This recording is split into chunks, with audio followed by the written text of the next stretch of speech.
What's up, everybody, and welcome to the Graveyard Shift. It's the Deadlock competitive podcast that you've come to know and love. Obviously, of course, over our illustrious history of this being, episode 4 or 5? We're just getting into it. I'm Jake. I'm joined, of course, by my lovely co-host, Lightbringer, and this time, special guest, Lomein.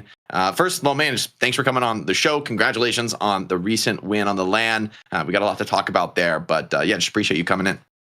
Yeah, thank you guys. Thanks for having me.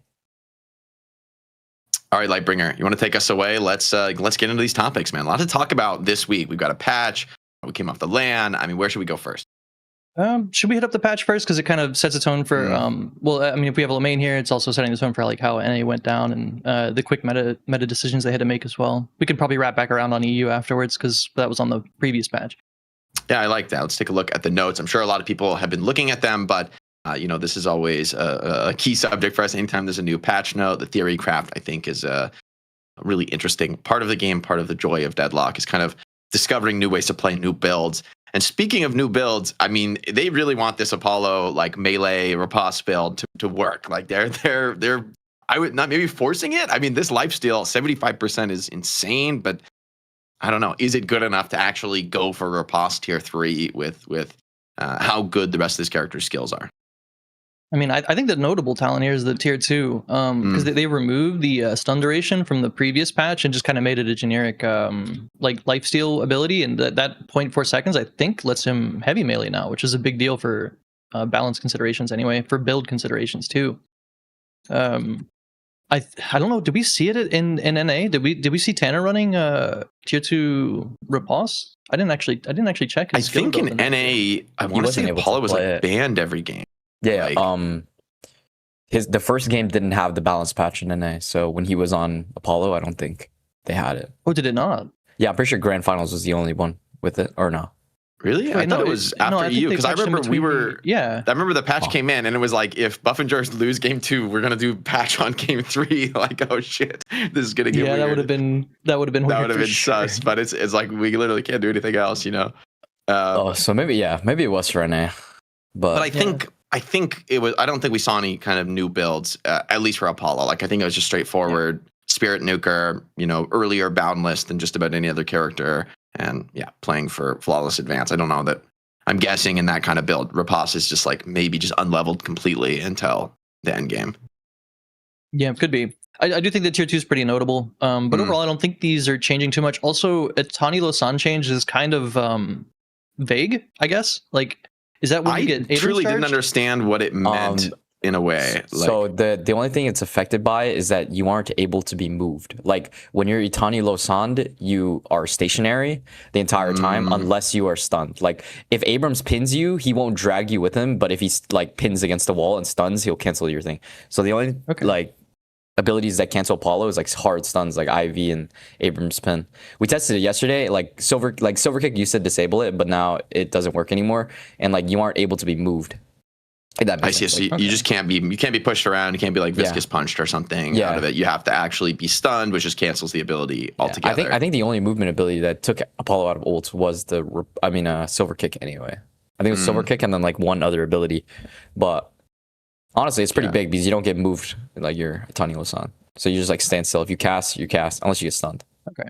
So I mean, people were speculating it was a bug fix for the I wonder if the unstuck thing is actually fixed by this, or if that is still a bug. But I think that was a different kind of instance, because that was after you already dashed forward with the ultimate. You could press unstuck and go flying across the map. But yeah, I mean, I'm not sure. I haven't tested it, but I feel like it's more of a actual game interaction thing rather than a bug fix, because it's posted as like a balance change. Yeah, and maybe some of those interactions with certain abilities are just weird. In a way, it kind of makes sense. Like, it would be pretty big even if you could just like push Apollo around a corner. It kind of changes the game. So being able to like fix your movement, fix your position is potentially interesting for the character. And I feel like Apollo, I don't know, is maybe an underappreciated character that has been like rising back into the meta as teams want to play super fast, play aggressive in the mid game, and like these highly mobile characters with a lot of burst damage and survivability are at a premium right now. I don't know that the riposte melee build is going to shake the sort of current meta of like spirit nuking on the character, but I don't know. These are all buffs, right? Like nothing. It's just huge quality of life changes. Yeah. I mean, I genuinely don't think he needed any of this. I thought this character was strong. EU's been playing this hero, and NA, like I talked to Ranger, didn't think this character's junk, and I don't know. Yeah, he should be played more. Yeah, NA considers Apollo a EU exclusive because like nobody's really good at it in NA. Like, yeah, I think the only one that was like really good at it was Ido, and he's like idle, so there's like literally nobody that plays it. I think it's actually really good. Like one flawless advanced proc is like 900 HP in like a early game fight. Like it's like actually really strong. Yeah, it's like 800, 700 really HP. Yeah, definitely. So maybe we'll see more Apollo in NA. Maybe this change, gets people burger boxing with some melee builds, or just the quality of life. Maybe the end game is going to be nice. Billy, I think, is one of the bigger changes of the patch, but as I think we saw in NA, I don't think this kills the hero at all. I think it just sort of changes the build. I mean, I will say, anytime there's % max health damage, like I think is this the last stat of this that's in the game? Like I believe all the other ones that existed before were patched out pretty quick. Like Tank Buster was nerfed to be current. Graves, zombies were nerfed to be current instead of max. And I believe now the last one is Dynamo. I don't know if there's another one. His old Dynamo his ult, yeah. Does it tick on enemy max HP or your max HP? I wasn't sure. It's enemy. It's enemy. Okay. It's enemy. Yeah. Because it would just insta kill people if it was his. Yeah, I guess. I mean, but that one does Paradox ult max HP? Yeah, Paradox is 10% max health. Yeah.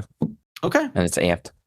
Yeah, I mean, this stat is a crazy stat. Like, and honestly, it was a little bit ridiculous on Billy since like this character did not need to have a huge spirit nuke on a very, very strong like movement and initiation ability.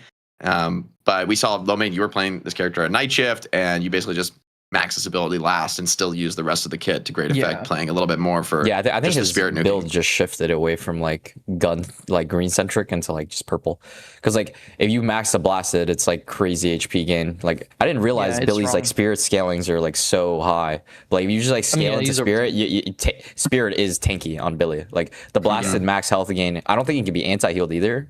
I could be wrong on that, but you can. Okay, yeah. So it can't be anti-healed, but you'll still gain the max HP, but you don't heal for the full portion, I think is what it is. Yeah, it's like insane. Like if you like proc on multiple people, like in a late game fight, you hit like a 2-man bash down, you really gain like 600 HP, and you can just like do it over and over. It's like really strong. Like if you like catch like 2 people, it's like 600 health. Honestly, I'm pretty sure spirit, like heavy spirit, was like the way the entire time, but like the max Billy 2 just allowed you to like build other shit. And like like now you had so much spirit damage just from that one skill that you're like, I might as well build gun damage and be more versatile.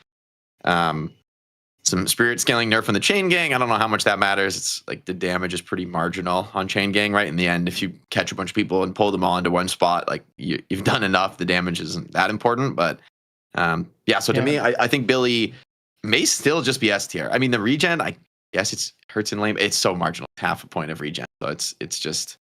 Yeah, it's not really good. Yeah, you noticed stuff like that for sure. I mean, the biggest change obviously is the 2. And to just talk about what it has now instead of what it had. It's a stacking buff. It like refreshes itself, so you can chain them together and gain lots of HP. However, it follows Dota style max HP manipulation. I'm sure Jake knows about this with like power treads. It will not give you a large amount of HP if you're low. Like if you have 10% HP, you're getting like no HP from that. So it's meant to be an engage tool, like first and foremost. It does make a percentage healing stronger on you, but it's objectively, I think, a nerf. It just makes him a more tanky brawler now. Yeah, like I just can't imagine this point is worth taking anymore. Like getting % max HP is nice, but a 5 AP upgrade is like it feels like it needs to do more, especially since Billy. You're not like a hero that actually just wants to soak 1 million damage. I feel like your hero like wants to kill people. You want to like get kills fast and do a bunch of damage really fast. You're already getting so much HP from the blasted and other stats that I think this is probably the last thing you take, where it's like, okay, sure, but so in that sense it's a nerf, because the old one I think generally was max first, or at least was the first 5 AP upgrade that you take, and now you don't. But like Lomein said, right, there's still very, very strong builds. I think Chain Gang is still an insane ability in general. Like the Billy's HP is just like ridiculous. Like he just he has huge like there was a HP late game fight yesterday where I got swapped twice by the Geist, but I was like full HP through it all because I literally just bashed down him and his team, and it's like you gain all of the HP back. It's actually like insane. Like if you just catch thousands of HP. Yeah, like I in a got fight. swapped to like half, and then I instantly full health healed. Like I just bashed down 3 people, and I was like full HP. Like, and then the thing is, like, you can kite while bash downing, and if they walk into your bash down, you gain the HP. It's like, I don't know. Billy is like a glitch champion, and also like the tier 3 like blasted is just way better than this tier 2. Like it's like not even close. Like the blasted gain is like getting the heals HP you gain and off is, like, blasted gives you like max health. This like tier 3. Yeah, I liked it. Rams And then when you're building useless Spirit, damage. like the rapid recharge feels like a really good buy. Where there's not that many characters, honestly, I'm thinking of that really build rapid recharge, other than the characters that have 2 charge abilities, and it's like incredibly obvious they need to build rapid. I think on most other characters, it's like kind of marginal that maybe you build it, maybe you don't. Like maybe on Punch Viscous, but maybe not. And the cooldown's pretty low anyway.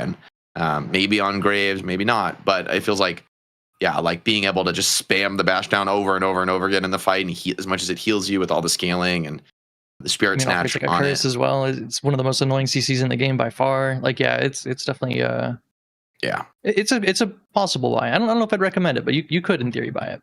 yeah. Just I mean, I think it'll be interesting to see more teams playing the hero, but I think pretty clearly to me still looks like a maybe still S tier, honestly. Like I don't know if this. Yeah, I think he's still like goated, but like I'm pretty sure He's still gonna be like a top 3 character for sure. Yeah, I think, he's but he's just not literally doing nuclear damage. Yeah, it's funny though, because it's like it honestly maybe like you were saying, Lomein, maybe this is the way to play the whole time, and people realize, oh, like yeah, this can actually he just just can't like insane, but- solo kill 1v1 anymore, which kind of Yeah, it that's certainly like, hurts the matchups into, which I think Billy was a little bit too good at, is like the matchups into other frontliners, because max HP is an insane. You would like Rising Ram a Mo and do 1,000 damage. And it's like, playing other frontliners into Billy was like unplayable. Like if like Billy was into like Silver or Drifter, it just make their game like 10x harder. They're just like he also had unique interaction as well, because since he's burger fighting a lot, like he's gonna get parried a lot, but he's also gonna parry a lot. And having an amp like max HP damage that gets amped by parry bonus is kind of huge for trading out people. So yeah, especially since Rising Ram has like the half cooldown when you successfully hit a hero. So yeah, cool to see. But this is the change I think a lot of folks playing the game at home are going to think about. Even me in ranked, it's like the Doorman change. So first off, a doorway range nerf, which the base range actually does really hurt when you nerf this skill, right? Because in the end, like a lot of Doormans are building a ton of ability range, so the base stat is like even losing a little bit is a big deal since you're amping it up with range buffs. I mean, it can still be pretty huge, but it was getting egregious being able to get people into your base from like the halfway point of the map. Like that was way too much. And crucially, carding people under walkers. I mean, I'm pretty sure this means you just aren't going to reliably get a walker stomp unless the enemy is like followed up stunned by someone else, which is pretty, much less likely, much harder to pull off than just Doorman solo ulting somebody, solo carding them under walker. The walker stomps, then it's just full solo kill by Doorman. And yeah, as on the receiving end of that, on certain heroes, there's just nothing you could do, right? You just had no way to respond. And yeah, I think this was you kind of did, but it was like you usually blew all your resources before you kind of did that. Every time he walks up to you, you're so scared. Yeah, of it, right? Yeah. It's like they're waiting for you to blow your removers or whatever, so you can take card away. The 2 changes they did here, the doorway base range, I believe that screwed up his mid walker at level 1 setups. I think he has to buy non-aggressive items in lane to actually do them again. So to abduct you from like level 1 or whatever, or not level 1, but level 2. To your walker, he'd have to buy Mystic Expansion or something like that now. I don't think he can do that baseline like right out the gate. So he has to kind of like hurt his early game damage to do that. And I looked into the files for what the luggage cart change actually does. Interestingly, it also applies to allies. So you can technically dive a walker with an allied card and make them immune to the walker stomp. There's a lingering buff that you get for 0.5 seconds as well. So I mean, it's small, but it's something. I like to think about outside of the box stuff you can do. No one's going to do that, but yeah. So basically, you have the entire duration of the cart plus 0.5 seconds to get out of the way, basically. I mean, and I don't think I've ever seen anyone use the ally cart. I'm not gonna lie. I don't. It's too buggy. Like I've seen Obi can use it to troll people. That's about it. Yeah. He's just throwing Mystic into the enemy. Go. Yeah, I thought you could cart your like Mo comboing somebody through your door, but like it doesn't even work. Like the guy just gets like stopped midway. And the ally card is like literally useless. But I mean, in terms of like the Doorman kidnap playstyle, I'm pretty sure it just makes it harder. Like Yeah, yeah. Like, because the thing is, like, if Doorman places a high door, the person gets carted through the door, the guy can't get back into the door. Like, if that makes sense. I don't know how to explain this, but like, if picture like the blue walker, and then the wall that you place, if you just place the door high and you cart them through, it doesn't matter if the walker doesn't stomp, because he cannot, like, the person that gets carted through cannot go back through the door.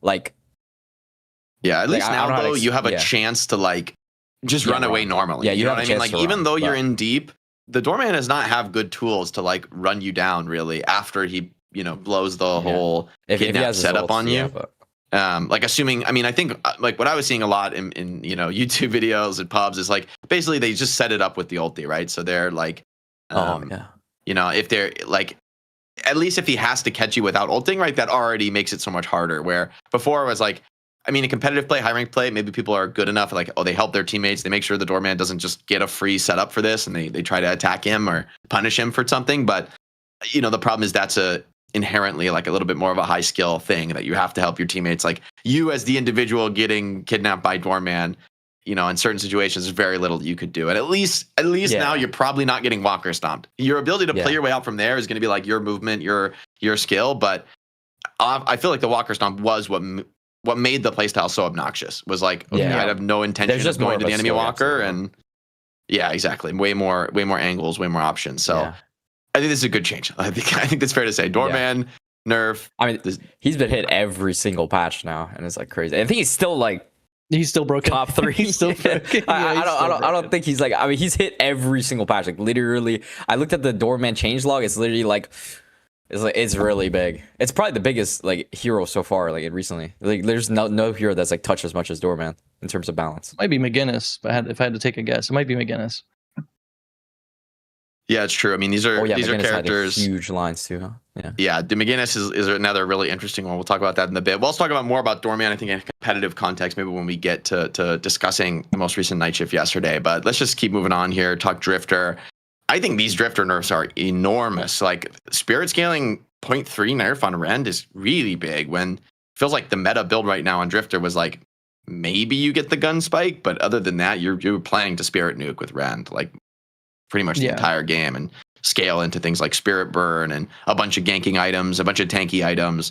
But that's a lot of damage loss. I mean, that's like Viscous got nerfed 0.1 on Splatter like 3 times in a row or something, and eventually it feels pretty big. But 0.3 all at once this is pretty massive, right? What is that, like something like a 20% damage nerf on Rend, on the Spirit scaling at least. So on top of that, a pretty, not crazy, but a meaningful cooldown nerf to Stalker's Mark, which does also insane damage in the late game when people are very tanky and full HP.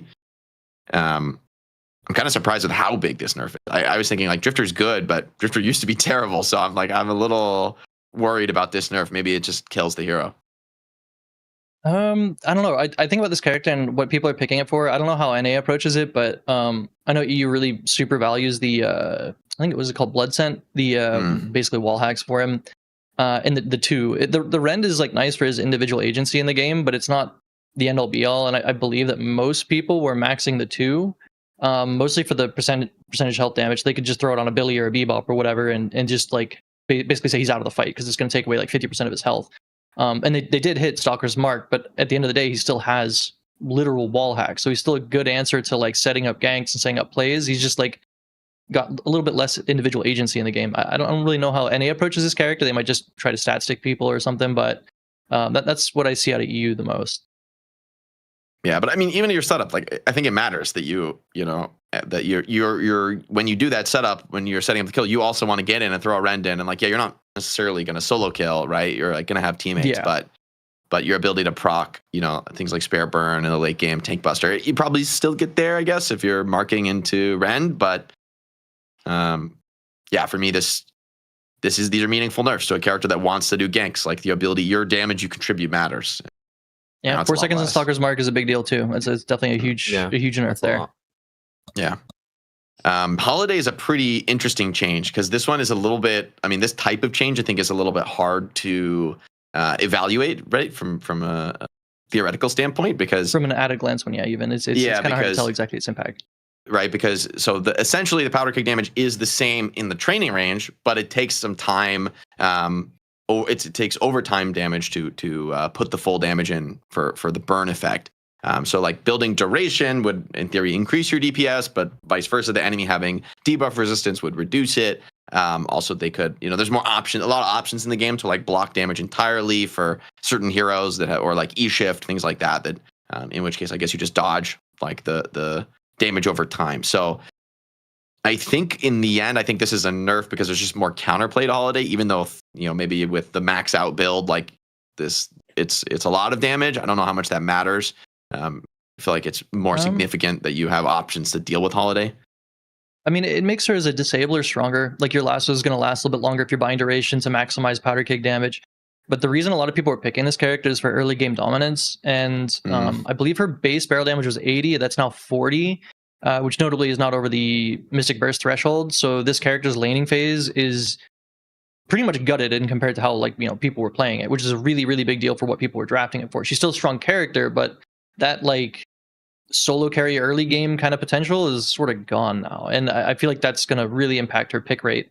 I don't know if NA realized that through their drafts, but yeah, it was a big nerf. Played in North America yesterday, I believe. I think she was banned maybe at least once, but she was banned on the challenger match, but I don't think she was played in the. Yeah, I don't think she was touched, which is a good point, right? Like this is yes, you're a good pick hero later on in the game, but in the end, a lot of what was good about this hero was just insane nuking in lane, insane wave clear with Mystic Burst, and just you could pretty much straight rush your Spirit Spike. Maybe you still do that, but I think you're right. Like you're probably going to have to go a different build path, at least in the very early game in terms of items and such. But I don't know. I think still TBD. I'm curious to see how people approach this and if they're able to. I still think Holiday is just a good hero, right? Has a very high skill ceiling and a good potential. But maybe you're right. Maybe it needs a different style of laning or a different style of building to really get its full potential. Yeah, it's more likely that people are going to pick the character for a different purpose rather than just stick her in mid with Mirage and now we win mid. It's going to be a little bit different now, I think. Ivy Stone Form stun duration nerf on tier 3.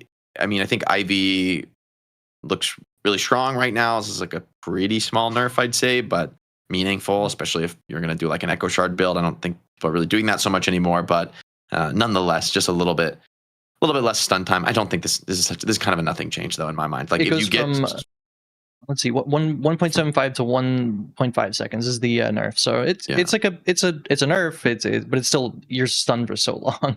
I feel like if you get stone formed by Ivy in the kudzu, you're probably just dead anyway. I don't know that this. It probably makes it harder for you to solo kill an Ivy, but in the end, Ivy's not really a solo kill hero. It's the +1 hero. So it's a small nerf. Maybe Ivy's a little too strong. Lash fall off range reduction here. So the number movement here is so small. I'm maybe this just does not matter, but I do think they are targeting the sort of carry Lash playstyle to be okay, maybe a little bit less effective. But I was saying this on the broadcast, I don't know how much this matters at all because number one, I don't know how often you really are that far away, and number two, you're building Siphon and Headhunter and these items where it's not necessarily about the base gun damage, why you pick the hero. In the early game, you're pretty much spirit nuking, and then the late game, I think this is a very small numerical change to in theory mitigate gun carry Lash, but I just don't see it. I think it's these kind of nerfs I don't like because I feel like the character is designed to play at these ranges. His grapple is super far range. It's 30 meters or something like that. He's clearly designed to play in the skybox where it's naturally just gonna be a bigger fall off range. They don't want him to be just standing on the ground and shooting. So I feel like it's a counterintuitive nerf where it's yes, we want to nerf the carry build, but I feel why wouldn't you target the tier 2, which is a lot of flat damage per bullet, rather than the fall off range. It does affect him. I mean, it definitely, you're gonna notice it in lane a lot more and stuff like that. But I don't know. I just feel it's the wrong direction for this kind of nerf. You'll notice it. I think Lash is still insane pick though. I think he's such a good character.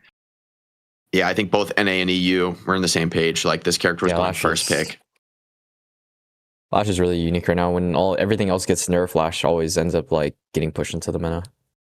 It always ends up that way so far. He's a character that can scale into being your gun carry and being one of, I would say easily the most evasive character that can be played as a gun carry.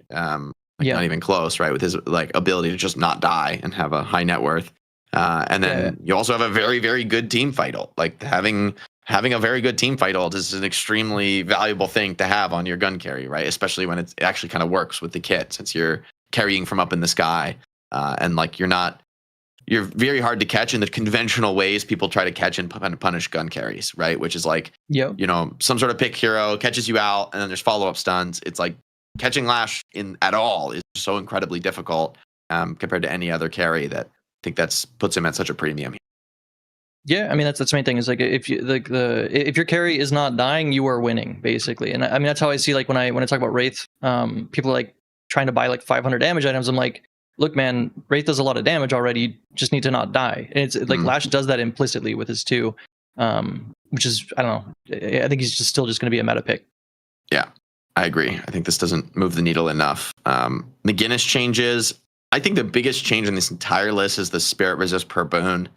Basically getting halved, not quite halved, but it's a pretty huge stat change, and that is a crazy stat to have in general. Just base spirit resist that just scales as you level. Like, you know, that is the spirit resist is a very, very good stat. Generally, it's a very bought item like spirit resilience. You know, a lot of items have spirit resist on them. That's a pretty good stat to have, but McGinnis just gets it as a core part of her kit.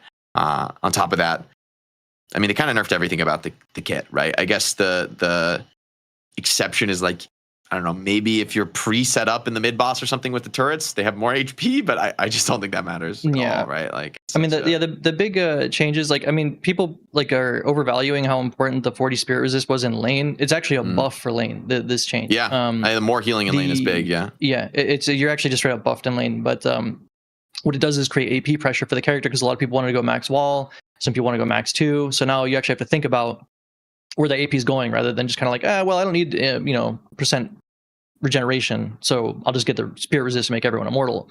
The spirit resist changed for Boone. I think that changed her from 22%, which is an insane number, by the way, I think, to like 12 now at max, which is like far more reasonable because before she was just stat checking everyone. She had one of the better guns, she has one of the better mag sizes.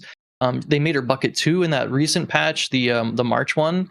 So she's like not even like immobile, like she's actually like a mobile character. She just stat checked everybody basically, and she will still stat check everyone. Her gun is still one of the best guns in the game. She's still bucket 2 or whatever. She's still got all these inbuilt stats. I think the next biggest change is probably the decaying resist on the turret, because you can't just throw it in front of a tower and you can't shoot me now. So which is a very annoying really thing in lane when the turrets she just throws them up really in like a terrible position. Yeah, now they just die, and the HP just doesn't matter at any phase of the game, I think, because realistically, the annoying thing about turrets is that you have to like turn and look at them and shoot them for a second. It's not that they have HP; like they do. Pretty much anybody can kill them in 1 second. It's just a matter of the distraction to look, and it's a very small buff anyway for HP. I also think, honestly, the not shooting people off zip lines, I really appreciate, because it was so annoying in like a chaotic fight when you have like your zip around, you want to like get a cheeky little hop on the zip to go for a fight. Oh no, I'm zip knocked by like the one turret in the corner. Great, I appreciate that. So didn't this also affect if you wanted to use like a Majestic Leap off of a zip line, like you coming in even with the protection, they would disable Majestic Leap when you're coming off the zip as well. Like it had a bunch of other small effects beyond just knocking you off. It was super annoying. It shouldn't have done that for sure. Yeah, I think it's just in general a really good change for like the auto aiming people as they try to like, they're just in the air for a second. Like a human player would not be able to zip knock you usually in that kind of when you're just trying to get a hop off the zip. So having the turret be able to do that was a little just annoying facet of the character. It made it very awkward to fight around zips with her. So in general, I think this is going to tone her down a ton. I wonder if it's too much, but in fairness, this character had like a 60% win rate. Like that, just she needed a nerf beat down. We'll have to see how it kind of shakes out after the patch. I mean, low-key, I still think this character's good for what it's worth. Yeah, I think she needs more. Like, yeah, I was thinking that too. Like a lot of the meta build is just like max medicinal specter anyway. Yeah, like in the end, I think the spirit McGinnis, or not the spirit, the support style of McGinnis is effective. Yeah, is still really good. Like building him like mid boss is so insane for this character, or even just not even when you're mid bossing, you're just keeping the mid lane pushed forever. You've got your like little fortress in the mid lane. I just think that's I think that still could work, and could still be really nice around objectives, around things like the Rift. So I think you'll Curious still to be see. seeing McGinnis in your games. Is basically what I'm trying to say. I think you'll still she's see her. I think she'll still be equally as winning as well. annoying. Yeah. Page buff. Okay, a little page buffs. I'm not mad at it. This hero kind of sucks, and it's on a good skill, but I guess I just don't know how much this matters. I guess this is like Honestly, a good skill it's to a put on gun lot. heroes, but It's a 50% buff. Yeah, it's that a being lot. said, It's like Yeah, 30. it doesn't solve any of her or something. problems in the current meta. So it's like, you know, you have Lash getting picked, Drifter, Calico, all these characters that are really good at isolating and looking for isolated targets, and Paige is just this squishy person that so sits in the vulnerable. back. And it's like, it's not going to save her from just instantly dying. Like, what she's going to throw like 2 pages and just blow up to Calico or something. I appreciate they're trying to buff her, but at the same time, if you actually look at her like ranked performance, she's doing really well. So I feel like people are like, "What? Why are we buffing Paige?" Like, I think she's top 4 right now. Yeah, 54.7% win rate right now, and it's weird. But competitively, it's really hard to pick this character. She just gets blown up by a lot of the meta picks. Yeah, I think a lot of the characters that can do something really strong but have a really severe weakness in general are very, very good in pubs because their severe weakness just maybe isn't punished. People don't understand how it works and like what's the problem with the character and how to attack their weakness. And so in the end, they just sort of shoot the front line and like just kind of attack each other face first down the lane. And so I'm thinking like Wraith and Seven are kind of heroes like this too, where like the Seven ulti is insane. If you try to like fight under it, you all die. Like it's insane. It's very good. But it turns out if you just like go back, run away, the ult's over. Yeah. And if you built for it, he's now like a useless hero. And Wraith, right? It's like just very hard to stay alive if you get run at over and over again. But again, like similar for Paige, if no one's looking at her, she's just casting all her spells, throwing stuff down, turning a fight with It ulti, hurts, plot there's armor. damage. There's a lot of she does get a lot of value if you don't punish. 7 lightning ball buff. I'm a fan. I might have to cook up I have to get back into the action on the 7 lightning ball build. This is too much fun to build this way. I mean, I think it's mostly insignificant, but yeah, if you look at as well, I think people undervalue this ability. If you look at this ability specifically, its performance, it's actually his highest damage in This ability is insane in scale. Eternus lobbies. And I think people think that it's Power Surge, but it's not. It's actually Lightning Ball. So I'd be kind of interested in seeing some Lightning Ball builds for sure. I don't know if this will actually change it being like good or not, but I think it's undervalued for sure. Yeah, I like this change. I think it's interesting. I think it could be fun. You know, you can maybe build for something where you're like hybrid ulti and lightning ball and less all in. But we'll see. And in the end, the problem, similar to some of the other heroes we talked about, is just staying alive on 7. So we'll see if that ends up mattering at all. Vindictus stake still has a nerf. giant head. I guess this hurts a little. It's 20 damage from a T1. Just like it's like an early game nerf. It might make you not want to take it level 1 because if you timed up like your aggression with that tier 1 level 1 with like Abrams or something, you could kind of one shot a guy. So maybe this is enough to dissuade people from doing it's just that. to like prevent like getting closer to the execute. I think. Yeah, like the lane explosion. That's true. It's the character's It's just to help to get away from like that execute value, that 50%. Oh. Yeah, that makes sense. I mean, I think Vin is actually like really fucking good, but it's just like hard to execute.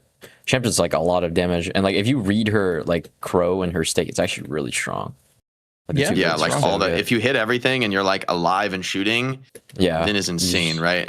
And it's a hero where when you're on the aggressive side and like the enemy's running away from you, like you are in trouble against Vindicta compared to just about anybody else. Like she's so good at running people down, and the scary thing is when you get turned on, but for some drafts, it's like maybe they don't have the right tools to deal with her, or she just gets too far ahead and builds unstoppable and counterspell and all these items to keep her up. And then, I saw in your game, Lightbringer in EU, her hoot had like an insane damage. He had like 60k damage on her in a pretty fast game. So, there was a punish pick for their draft for sure. But yeah, there's some drafts that just have a real hard time dealing with Vindicta, and I think that was one of them. Yeah. Viper. This is a pretty big buff to Bola. I mean, I'm like, wow, the radius change is huge. That's especially when you max this and you're stunning everybody in the radius, like, or at least, petrifying them, a little different than a stun, and the duration's a little longer. Like, I'm kind of interested in this change if this doesn't make Spirit Viper maybe more interesting. Like we saw, who was it? I think was it DMB played it in the finals. In NA, it didn't look good though. But he just played gun. I was disappointed because I was like, well, wait, like he's just playing gun. He's just playing like the normal build, which I mean, the Bola was good even in that build. You still max it pretty early, but But for me, I'm curious to see if Spirit Viper doesn't make a comeback with this. That's what my first thought when I saw the patch note is, well, your team fight ulti is way better now. Can this make like a build that was pretty good? I think Scout played a lot of the Spirit Homeless Viper before, and maybe this can be a hero that plays aggressive in the early game and does a bunch of ganks. And I don't know. I kind of feel like a better buff for this ability would be to nerf the initial projectile size. I feel like when I play this hero, I'm always hitting a lane trooper or something instead of what my actual target. I mean, the radius is nice, but I do think it's kind of like a nothing change. I play a lot of Vipers, so I think it's good when it's maxed, right? When you're actually petrifying everyone in the radius. Yeah. That's because people are trying to stay out of the the petrifying is mid boss annoying or something. It's good in mid boss for sure. I feel like you need to get the max on this skill relatively early, like at least second maybe, for this to like character to feel really good, I think, in playing a tempo style. But I don't know. I think it's a cool buff. I think it's a good kind of a buff for a hero that can be problematic, right? If Viper's OP and is like just running you down with like Merc Mag split shot, it's like, okay, this is a little bit heinous to play against. So I like that they're not, making the gun carry stronger and instead adding a little bit more utility.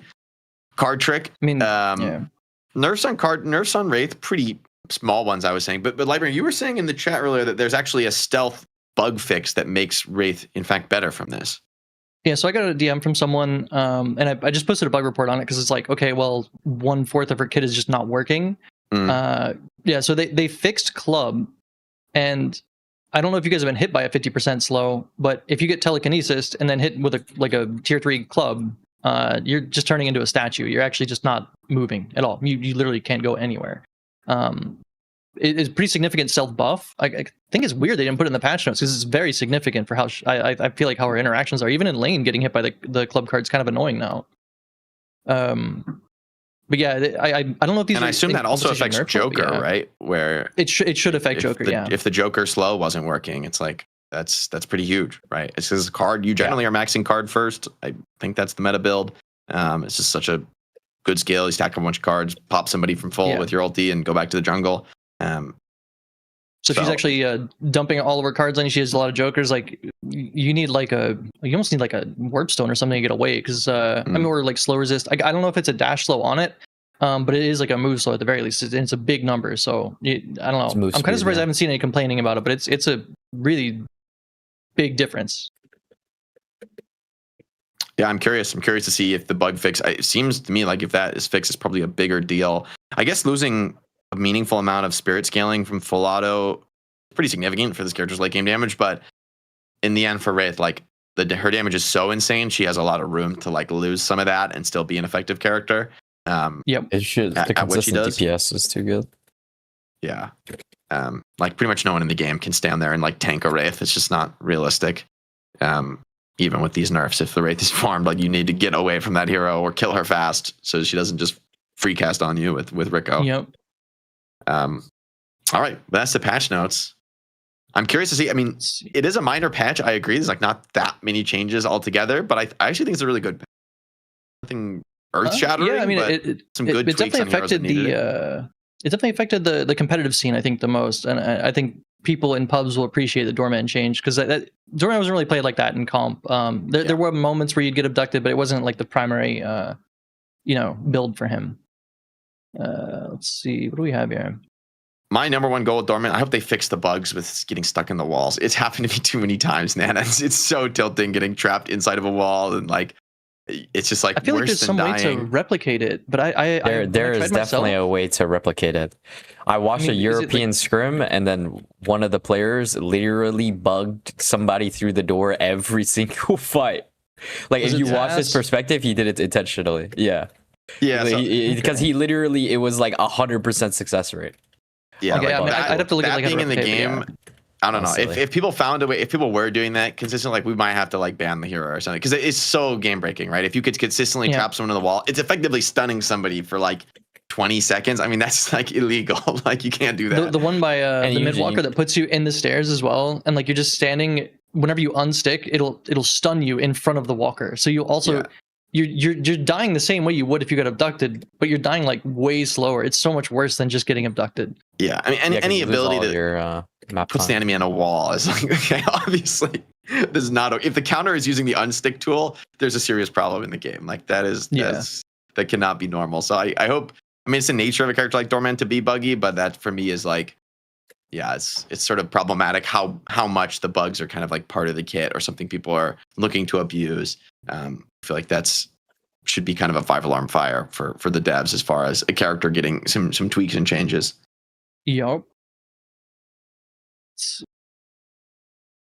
All right, should we talk about Night Shift, man? The most recent event. Pretty interesting to have a patch hit mid-show. I was very thankful that EU finished in 2 so that we didn't have to do the patch change in the middle of the EU series. That would have been chaos, as it always is. Super annoying. Yeah. It was like, which it's just part of it, part of doing competitive gaming for a game like Deadlock and its alpha. But good changes overall. So curious to see, we could talk maybe first about, like you were saying, first about North America and then maybe circle back on EU. I'd kind of like to ask Lomein, in terms of their draft. I noticed that Billy went to 5 in, I think it was game 1 in your best of 3. And then I think that you guys realized that the character's insane. And I just thought it was super funny that you got it in 2. Was it just because you knew that they knew that the character was actually still insane and that you were afraid they're going to pick it, or? Okay, so I knew we had a warm-up scrim. We played 2 games, and I played Billy both games. I knew Billy was like perfectly fine, and I knew like he was like still top 3. But what happened was during the challenger match, BWC played against Saya, and Saya like legit dropped a super stinker. So I knew that BWC would think Billy is shit, right? Like they would think like they just played against a Billy, it's really bad, and they're just gonna let him drop. And then, is it toxic to flame Saya for left to righting a build because he maxed? Maxed Rising Ram. I mean, listen. First, I was like, no one's gonna max it anymore. And then I saw he has max points in it, and it was like he did the old build, which is 2 points in. He didn't. I don't think he knew that there was a patch or something. I don't know. Yeah, and I was watching. I was like losing my mind. I'm like, wait, why did he max this first? Yeah, so, like, is he? I was thinking the same thing. He didn't buy Spear Snatch or anything. I was like, I didn't really know what's happening. But like basically, he played Billy, and then that allowed us to like sneak a Billy prio because the enemy team just played against a Billy, and the Billy like did so like not good, right? So they think, and Sai is really good. So like if Sai doesn't make it work, then like they may just think like Billy's really shit. But like I knew because we played a warm-up scrim, and like I had Billy used to not play max 2. Like you used to just play max bash down, max blasted. That used to be the meta build a while back, and like it's just the max 2 was just so good that it overshadowed the other APs. But honestly, his other APs are like equally as good. Like I'm serious. Like the max 3, if you have like max 3 spike in in second rift, like you are gaining like literally 2,000 HP a fight. Like it's crazy. Like you are extremely tanky. But I mean, like it's just like. Yeah, they just didn't really know. And then like after the first game, honestly, I thought like they would pick it, but I guess they just didn't know either. Like again, because like I had a really good game the first game. I was like 15-1 or something. I had a crazy first game, so I thought they like realized that Billy was really good, but then they like gave it to us anyway, I think. Yeah, they had the opportunity to take Billy Doorman, which last week would have been like I thought illegal picks to get on second prio. We were like gambling that they didn't have the one, they didn't have the build, and 2. Like I don't know, they just didn't notice or something. I really don't know, to be honest, because I mean Abrams is like so good too. Like he's strong. I think Calico was a big part of their success in the challenger match, and so they really wanted her. But I agree. I think I've seen how that match played out. I think now people are going to recognize. Yeah, okay, we're just going to. Yeah, I think people are like, it's just like that. That was just like a post patch. Nobody knew what was happening, and like that was like a bad like showing from like the first game of Billy, which like allowed us to sneak a 5th pick Billy. Because I mean, honestly, they were gonna let it be unpicked, undrafted the whole time. But like my teammates also thought that like it was nerfed. But I was just telling them that's like, no, it's not the case. Like this shit is OP. I mean, speaking to unpicked, undraft, why is there not a high prevalence of Pocket on NA? You guys just don't seem to care about this character. It's because Pocket untouched in game 2. It's because like there's like no like all the Pocket fucking goats are on one team. So nobody like unless it's 2 or Idol on Pocket, like my team like really doesn't care. Like they can have Pocket. It's like not a big deal. Okay. So it's like, a skill issue then, basically. Yeah, it's really full skill. It's the same thing with like Apollo. Like there's a lot of heroes like that in NA where it's like literally full skill issue that will just like let them play it. Okay. I mean that makes sense. I think that's a good point that like people don't recognize how, in a game as new as Deadlock, like even people who are playing competitively, it's like nobody can play all the characters. Like maybe someday someone will be able to, but honestly, probably not with how like niche every character is. And so I think for a lot of competitive teams, we've seen this where like you guys are just first banning Bebop both games. It's like that is normally kind of crazy, but in attacking Erebus Hero Pool, he gets on these weird picks on Paradox, which honestly wasn't bad in game one, but game one in general was so bad it didn't matter. But and then on Infernus in game two, so it's just like weird, it's like clearly forced into these odd spots by Hero Pool issues, and like that's something you have to deal with in the draft. That like if you're just casually pubbing Deadlock, even if you're very very good at the game, you're like E6 top rated player, you can kind of just pick whatever heroes you want, generally speaking, and play them super consistently. So when you're forced off of your best characters, like you need to have that depth, and I think a lot of teams, a lot of players don't have enough of it where they can really do well in the draft format. Yeah, for sure. Yeah, I mean, NA has like a huge like hero pool problem. Like the reason why BWC's draft was like literally a piece of poop was because they just like they don't have the capacity to play anything but those heroes they picked. Like DMB ended up on a Viper 6 pick when they already had Infernus guys. Like it's just like yeah, and Viper looked really bad in that game. Yeah, like Viper is like really fucking bad there. Like he's playing like a the Billy score line Flash. at the end of that game was something for sure. I think he had like almost 10k damage the whole game. Same could be said, I think, for the Abrams in that game. Yeah, we were hard marking that Abrams. I was going to say the Abrams was like the only reason we didn't like end the game faster, because like we were trying to force mid boss for literally like 10 minutes straight, but like the Abrams was alive with Unstop Ultimate, and like our comp didn't really have any answer for that, so we were just like literally just running around trying to kill this Abrams for like 20 minutes straight. He like did 10k damage, but like he was the only reason the game even like went long, because if they didn't have Abrams, we would have just forced mid boss. In game one, like I feel like he was super high impact in game one, but game two was like everybody. The Eye of Sauron is on Abrams, man. Everybody's like, we really skill. wanted to like kill him, like bad. I mean, I was watching game two in particular with you guys, and I was kind of surprised you wanted to force mid so bad, even with like a slight net worth lead, and even like a flat 6v6 or like a 6v5. Because if you look at BWC's comp, even though maybe they didn't perform well on Viper, like they have Viper ult, they have Infernus ult, they have Abrams ult, they have Doorman, they have so many things that like are super good at mid boss, and you guys have like kind of like Lash and Ivy, sort of like Billy, and I feel like you guys just get totally gapped in mid. So I don't know, it's understandable you guys go for Abrams. I feel like you guys just need to kill more people that are not Abrams and then just go mid. It was like it was difficult to accomplish because the way like we had staggered picks, but it's just like it wasn't like conclusive enough like for us to like flip it like that. Like the flip was too large for us to like commit to it, if that makes sense. Like it was just like too high of a chance that we would lose the flip. So like we would get a kill and we'd like, all right, let's go mid, and then we'd cancel it because like we'd see they still have Door, Bola. Like it was just yeah, you're right. Like their comp was like completely insane in the mid pit. But like we had such a lead in the early game. Like we were up like 20k, so we were just trying to force mid boss. But we just like even with that lead, we just couldn't. Like we'd find a kill and have the lead, but like we just couldn't do anything. It was like kind of it was like just. I mean, it's nice to see you guys actually have the discipline to not just walk down there and kind of basically run it, because I think you'd actually just hard lose in mid boss. Yeah, we'd literally get fucking destroyed. I saw, was it in EU? Was it this week where it might have been you guys, Lightbringer, where the Geist went and swapped the Abrams on full HP right as the mid boss? Yeah, for the silence was completed, just for the silence on Abrams, and I was sick. He's like, Abrams bought Refresher for that fight. Yeah, he's bought coming Refresher in for like that one. loaded for bear. He's got like double ulti pin, like it's about to get crazy in the pit, and then he's just silenced before the fight by Geist, unpurgeable ulti silence, and he just like can't do anything, can't contest, and it's free rejuice. I thought that was like a play that. I think I done it one time on Geist, and I was like, oh wait, I could do this. I could just swap somebody just for the silence, because it's an ulti silence is a crazy thing, right? Like an unpurgeable by most things silence can be super high value on a lot of fights. So I thought it was just an inventive way to kind of fight a hero that normally is a menace in the pit. Yeah, Abrams. Yeah, if you have that was Abrams, really cool. it's like 80% chance to win that mid boss fight. It's like insane. He can like single handedly claim every crystal. I think the situation we were in, I think we were down like 2 people at the time. I can't remember exactly where it was, but I mean, Listic's always going to go for that play anyway. He's got to hit his 10 death power spike somehow. So, and maybe it was game 1 or something. Maybe it was Abrams doing it against Leviathan or something. I should remember. No, it was definitely Listic. I remember. I remember commenting on it on my co-stream. I was like, I commented how smart it was that he bought Refresher to contest it, and then he just ends up getting swapped for the silence, totally screwed. So, It's a good heads up play. I think it was Ozus on Geist, Yeah. maybe. Yeah. I think Ozzy's was on Geist both games, maybe in the best of 3. Or no, he was on maybe cool Pocket for game 2. But so I think it must have been game 1 with the Wraith.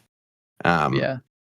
Yeah, the drafts in you. I mean, this was old patch, right? So McGinnis still seeing super high prio, going in the first 2 every game. Mirage making it through pretty surprisingly. I mean, Mirage has really, it feels like, been the hero you do not allow the enemy team to have in the current meta.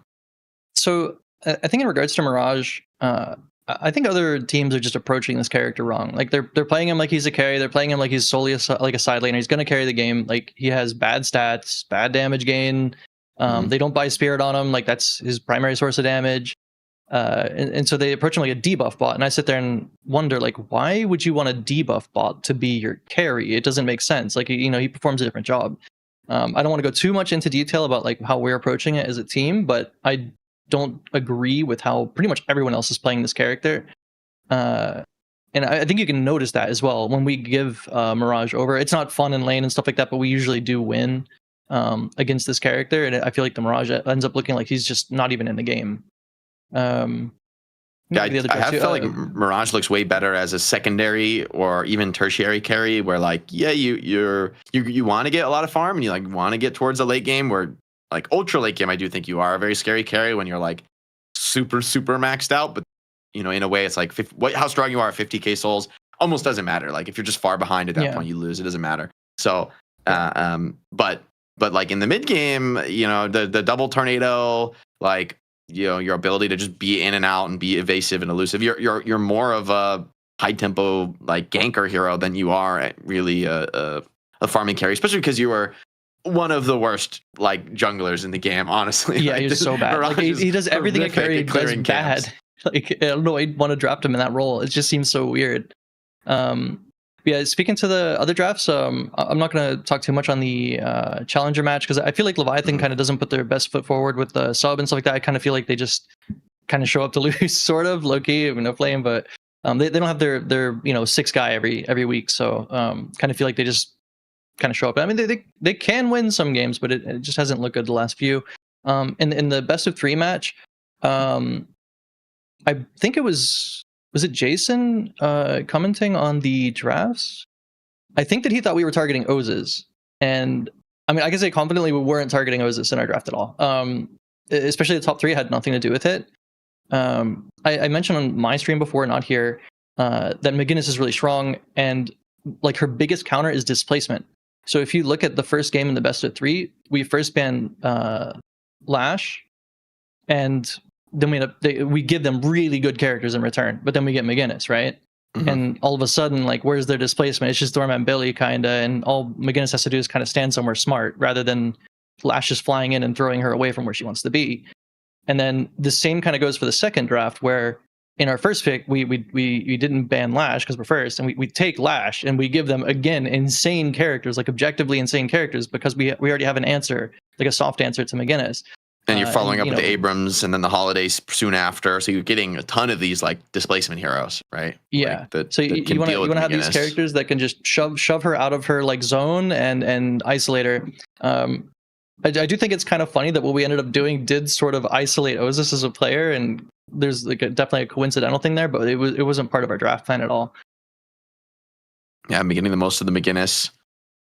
Also Vindicta, just like having a really nice Vin game there. I mean, it is into Bebop, but I think Vindicta is another hero that's probably very good against McGinnis, right? Of just like, you don't care about the wall at all, like you're not. Yeah, you're just sitting there beaming her, and her damage, Vin's damage is so overwhelming that like you can't just stand in the heal and tank. Like no one. Vin is another hero kind of like Wraith, where like you really can't tank this hero. You need to kill her or get away from her. Both can work, but standing there letting Vin just like full shoot you is not okay when she has some stacks on and some items Crow for the gun damage. You're shredded with Crow, and like once you get down below half, you're just getting popped by snipe.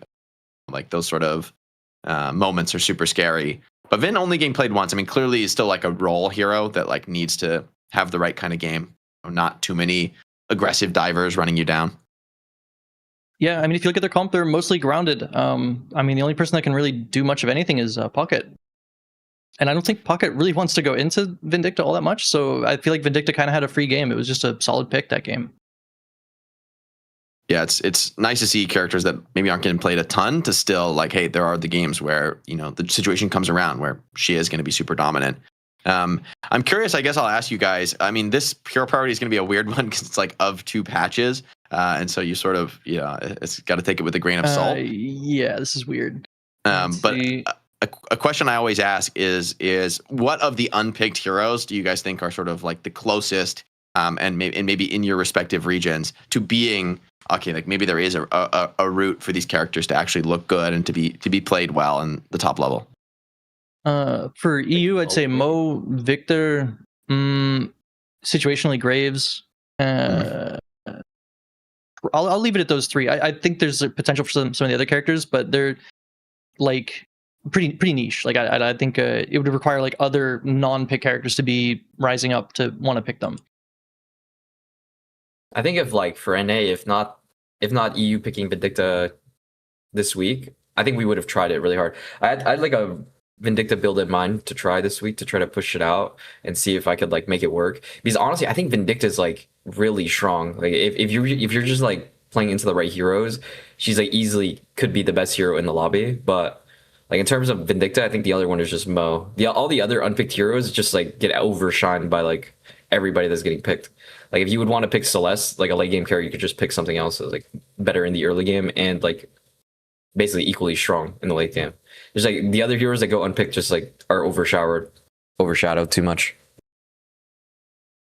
Yeah, it makes sense. Yeah, I think Warden like has been really hurting after all the nerfs to his gun. It's like I mean, I do think there's build potential with Warden as like a frontliner for sure, but as a gun carry, probably not. He's got about as it much feels like with all the gun nerfs, game as you Infernos. have to be building some kind of spirit, some kind of ulti build, which could be good, but I don't know. There's also historically been a lot of nerfs to the ulti, so yeah, Warden was once one of the best heroes in the game, and now, yeah, I don't know, just struggling. Unpicked. Yeah. Hayes as well. It was interesting to see Paige. Paige was picked. I think she should have gone unpicked. No flame. I think that character's really bad competitively right now at the meta.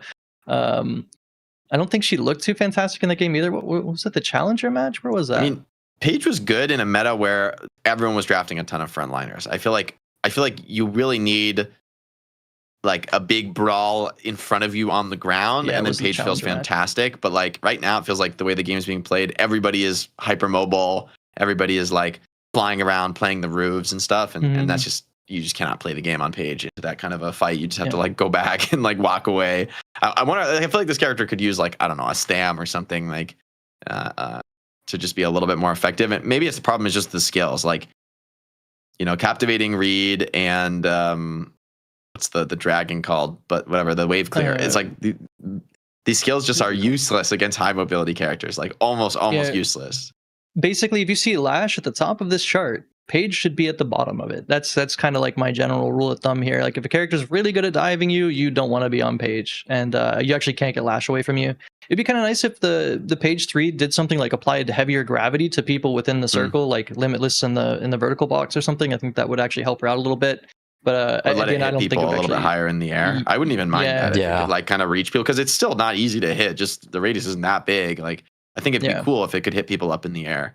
But she has like no self field besides pressing like 2 or alt on herself, and it just feels really bad to use your alt on it. And like I feel like the 2 shield just instantly breaks on most of the characters that are going to do a dive. So yeah, and I feel like the 2 shield, you want to put that on your allies anyway, since it's scaling damage, especially with that being buffed. You almost want. I feel like it's better. It's way better as an aggressive damage amping tool than it is as an actual shield save. It's just not that big of a shield defensively on somebody who's dying. It's like basically just a guardian ward, which is not a very big item. It's okay, but it's not a meaningful save like Cube or like getting IV ulted, where like you actually might turn around a situation and live. Yeah, I mean, like her lane is really strong, and it's also because of the 2 and how trading out works in lane. It's just she kind of just doesn't do anything after lane, which feels bad. I don't know. Yeah, she just needs like a core rework. Like there's something has to be like one of her abilities either has to be like reworked. I mean the bookworm is just like a damage stick, but like you don't need your Page to be a damage stick. I was thinking like maybe like a while back for Paige that her ability is just like a push. Like it's like her one is like some sort of like just like a space maker for herself. Like she has like some type of like pushes people away from you maybe. Yeah, like, it's just like a pushing give her force tool. staff. Yeah, I think it's a good idea. Yeah, it's like just more movement control, something like it's just like you were a saying, fucking Lightbringer, force field or something. Like some get push. people off of your face who are like running you down. That's the problem for this character, is getting run over. If you're able to like kite. do that, I think she can be really good. I mean, in one of the patches as well, I think they gave her an extra bar of stamina, and they made her bucket 3, which is weird because she feels like she should be a bucket 1. To be honest, I mean, I know she's carrying. Isn't she 2 stam? She's like one of the low stam heroes, right? No, she's 3 stam. Is she 2 stam? Is she 3? I think No, she's 3. Yeah, they she got changed added her a to stam, 3. Maybe they brought it made back. her bucket 3. And they made her bucket 3, so she's as slow as Abrams, which is weird. I don't know, it's just a little bit weird. For a character without a movement skill to be in the 3rd bucket, you better be a tanky boy, because she's not. I feel like those buckets matter so much, actually. And like that's like an under-discussed kind of part of the game. Any other outliers here between the regions, especially? Really seeing any? I think Wraith was a desperation pick in EU. Shiv looks interesting to me. I mean, Shiv kind of still looks good. Like, I guess also a hero that was better when there were more frontliners and more like brawling going on. But I think Shiv definitely feels like a character that can still work. Yeah, same for I don't Yamato. think he's weak at all. Yamato, I mean, I'll be honest, I've seen really volatile performances out of that character. I feel like people want to use her as a frontliner, and I just don't see that as her role. She's like an isolator and like a chase down character rather than a frontliner. So when I see drafts, this usually happens on NA where I think they prioritize damage in their top 3, and they're like, oh crap, they banned all the frontline, and they end up with the Yamato. The Yamato ends up like 15 deaths or something, and it just looks really horrible. I don't know. She's in such a weird position, I think, role-wise right now. It's just her ultimate is just like too long of a cooldown. So it's like you can't play a frontliner that only works every 3 minutes or something. It's like pretty bad.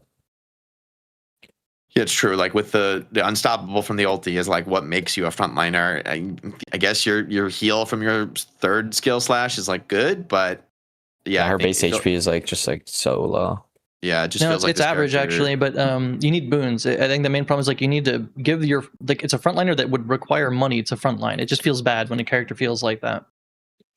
Yeah, it's kind of a hybrid between a carry and a frontline, and it feels like she was better in the metas where there was many frontliners, and maybe she could be like the 2nd frontline, like behind an Abrams and a Shiv or something like of that nature. And then she can get a lot of spells off, and then the ult is like kind of comes over the top and is really effective. But if you're just like ulting right at the start of the fight because you're getting every CC spell pressed on you, it feels pretty bad. Like you're just not going to be able to. You're not getting to the phase of the fight where I think Yamato is insane, which is like the end of the fight when people are low and you're just like picking them off one by one, and then the ulti becomes insane. You're cycling the ulti, right, resetting the duration a little bit. Yeah, definitely a character that I think could use some love. The one thing she does really good, a new model. God, please. No, we need the giant forehead, man.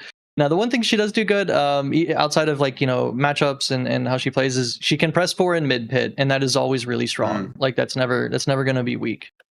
Yeah, having a very reliable unstop in the mid pit is a very powerful tool, but that can't be the reason you pick it. Like when Yamato falls behind, that's literally the only thing you have left. It's like if you're not a damage threat anymore, if you're not like running people down and killing them, you're just a mid boss last hitter, and like realistically, that's not that good because you need to be winning a fight to make mid boss a good thing to be doing, right? Like going in there trying to desperately parry and like clutch rejuves. I mean, at that point, Abrams is just an infinitely better character, right? Like he is not. Yeah, it's not quite as straightforward, but it has way more potential, way more playmaking, and for sure, way more options for the same kind of a role, especially with the ulti max, which I think people have been maxing the ulti a little bit earlier. I've noticed, realizing. I mean, I think the unstop on an ulti is a very, very powerful stat. Like same for Billy. Like, hey, you're not maxing the rising ram, you might get that ulti max a little bit sooner now and get that unstop, which really is nice. I mean, it's 6 seconds of unstop on Abrams, and he's a natural duration buyer, so it ends up being like 8 or 9 seconds of yeah, it's insane. That is so broken. Really good. It's so broken. That ultimax is insane. It's like an auto win like button in the mid pit. But I mean, I view Yamato like in terms of Yamato is like she's just too much of like she needs too much money. Like she's such like an item boon needer that like it's like difficult to play. Like comparison to like Abrams, where as soon as you get your max pin, like you're effectively like you're able to play. Like there's You're not like a online. lot People of have to like respect your space. yeah, is yeah. There's basically like what it is. not a lot of requirements for like Abrams and Billy, right? But like whereas Yamato is like you have to have like items and you have to have gold, you have to have boons, and you have to have your ultimate. The biggest thing is you have to have your ultimate, and like it's just such a long CD where she's just like ineffective compared to like Billy and Abrams. It feels like this character like needs to be a side laner, but that just doesn't make It just sense doesn't feel really. good. You can't. And you're not good at really like the hard 1v1s that happen as like two side laner, you know, pure farmers that want to be able to like pressure each other. Yamato's terrible at that, right? Because the moment you pop ulti, the other guy runs away, and you're like, oh, shit, like this sucks. And I mean, she's kind of gone away from also like I mean, she used to be like really really scary in lane, and now I kind of feel like she's just kind of annoying in lane rather than like actually deadly. It doesn't feel like you see Yamato's really dumpstering lanes anymore. I don't know if that's because of the right click change that they did a while back, but yeah, I don't know. It feels like they pulled out a lot of her. Oh yeah, the right click inaccuracy, right? I actually hate that change. I mean, maybe it's a good change. No, it wasn't inaccuracy. Good, that is a thing, but they actually just changed the raw damage of the right click down super hard. I think it used to be 50, but I can't remember. Let me check actually. I'll be in game real quick. Yeah, Yamato used to be I think is still a good laner, but is not for a character that I think is like I think of Yum as like the character that needs to snowball more than just about anyone else in terms of like you need to be ahead of the game. You really want to be the most farm hero in the lobby, like just slaughtering people, and then the moment you like are even or falling behind, you're like, oh, I'm so useless. I can't like most other heroes are like, yeah, I'm behind the game, but like if I'm Mirage and I'm behind, like I'm still gonna have a lot of impact in the fights. I'm still gonna be debuffing people and I'm gonna be hard to kill and like all this stuff. But Yam is so like, and in the end, her kit is like all damage, and like even the second spell is like basically more damage. It's like catch damage, and gap close. Yeah, so it's like 3 damage skills. It's like, well, it turns out if you're behind, 3 damage skills is a big problem. You don't have anything that like saves you Abrams, or runs away. You can have Abrams 15k down on the lobby and he presses 2 at the right time and the game is completely different. Like what is Yamato guys, that does that, right? Crap. Yeah, I view Yamato as like a shit hero abuser. Like she's just really good into bad heroes. Like she's like really good into the heroes that aren't already good. Like if there's like a Page, like a Haze, like somebody that's low HP, very diveable, like very abusable by the grapples, then she like completely obliterates them. But like if you're playing into actually good heroes, if you dive somebody, you just like they will kill you. Like more chances than not, those are the heroes that are unplayed, right? Those are like that is exactly the type of hero that is like not meta and high level is Wraith and Haze and Seven and Celeste and GT right now. Haze like the only like crazy good hero Yamato's good into that's consistently picked is like Holiday. But even then, like Holiday has like much like has a lot of ability to counterplay. Unless like Yamato literally fully chases her into her spawn. Yeah, which is like shouldn't be a very reliable kind of a move, you know, like if the team. I feel like conceptually Yamato is meant to be a snowball character, and she just can't do the things she's completely designed around. That's kind of the vibe I get around this hero. Yeah. So everyone was complaining for a long time, and probably still are, about how good the grapple is at chasing people. I'm like, that's all she has. That's like you can't take away. That's what I'm saying. Every time somebody brings it up, it's like if this hero gets her grapple removed, she is like so bad. It's like what does she make it a skill shot for? What? It's not even that good. Like that's what I'm saying. Suicide like, you can kill the Yamato when she goes on you. If you're even net like and you're on a decent hero, if that Yamato grapples onto you, that's like a free kill. Like or at least you can like, you know, it's people like I'm on GT with no green items. Why am I dying to this Yamato? Like, to speak as well to Yamato's weakness as well. The meta right now for a lot of carries and in general is around shred. So even her like powerful point doesn't actually feel that strong because like the resist and the ult don't actually feel like that big of a deal when you're getting a Hunter's Aura, bullet resist shredded, weakening headshotted, and like it's basically just back down to 0. So I think the current meta just doesn't favor this hero at all either. Yeah, agreed. I think that's a good moment maybe to go over to patron questions maybe before we do our tier list. To wrap up, let me just pull up thread if I can find it.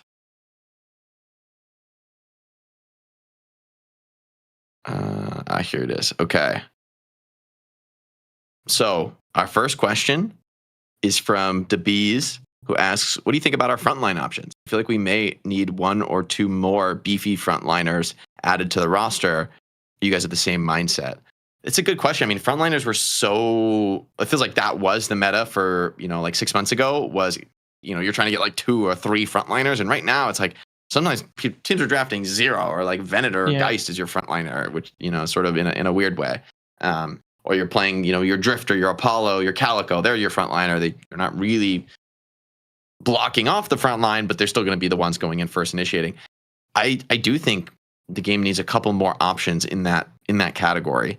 It's pretty light right now. Like Shiv is like a frontliner in a way, but it feels like he shouldn't really be in that category with no stuns, no control. Yeah, like Mo's like objectively like designed to be a frontliner, but the way he plays is kind of more like a pick, sort of like you're kind of just walking around. I mean, I guess he's in the front, but like if he plays bad, he just dies.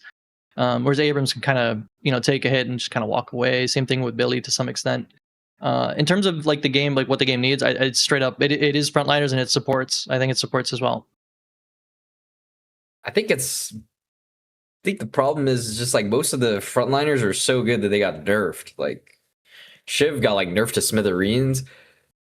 I mean, they could add more frontliners, or they could just like rebalance the ones we already have. Like I don't know, like one like patch note later, we could go back into like a heavy like Shiv is like OP and like Mo is like OP. And it just like depends on like what numbers the devs want to like put out. But I mean, more characters for the game is always better. Like more characters and like more dynamic options is always better. There's never like that can never be bad in my opinion. I think it's just like it's just more fun.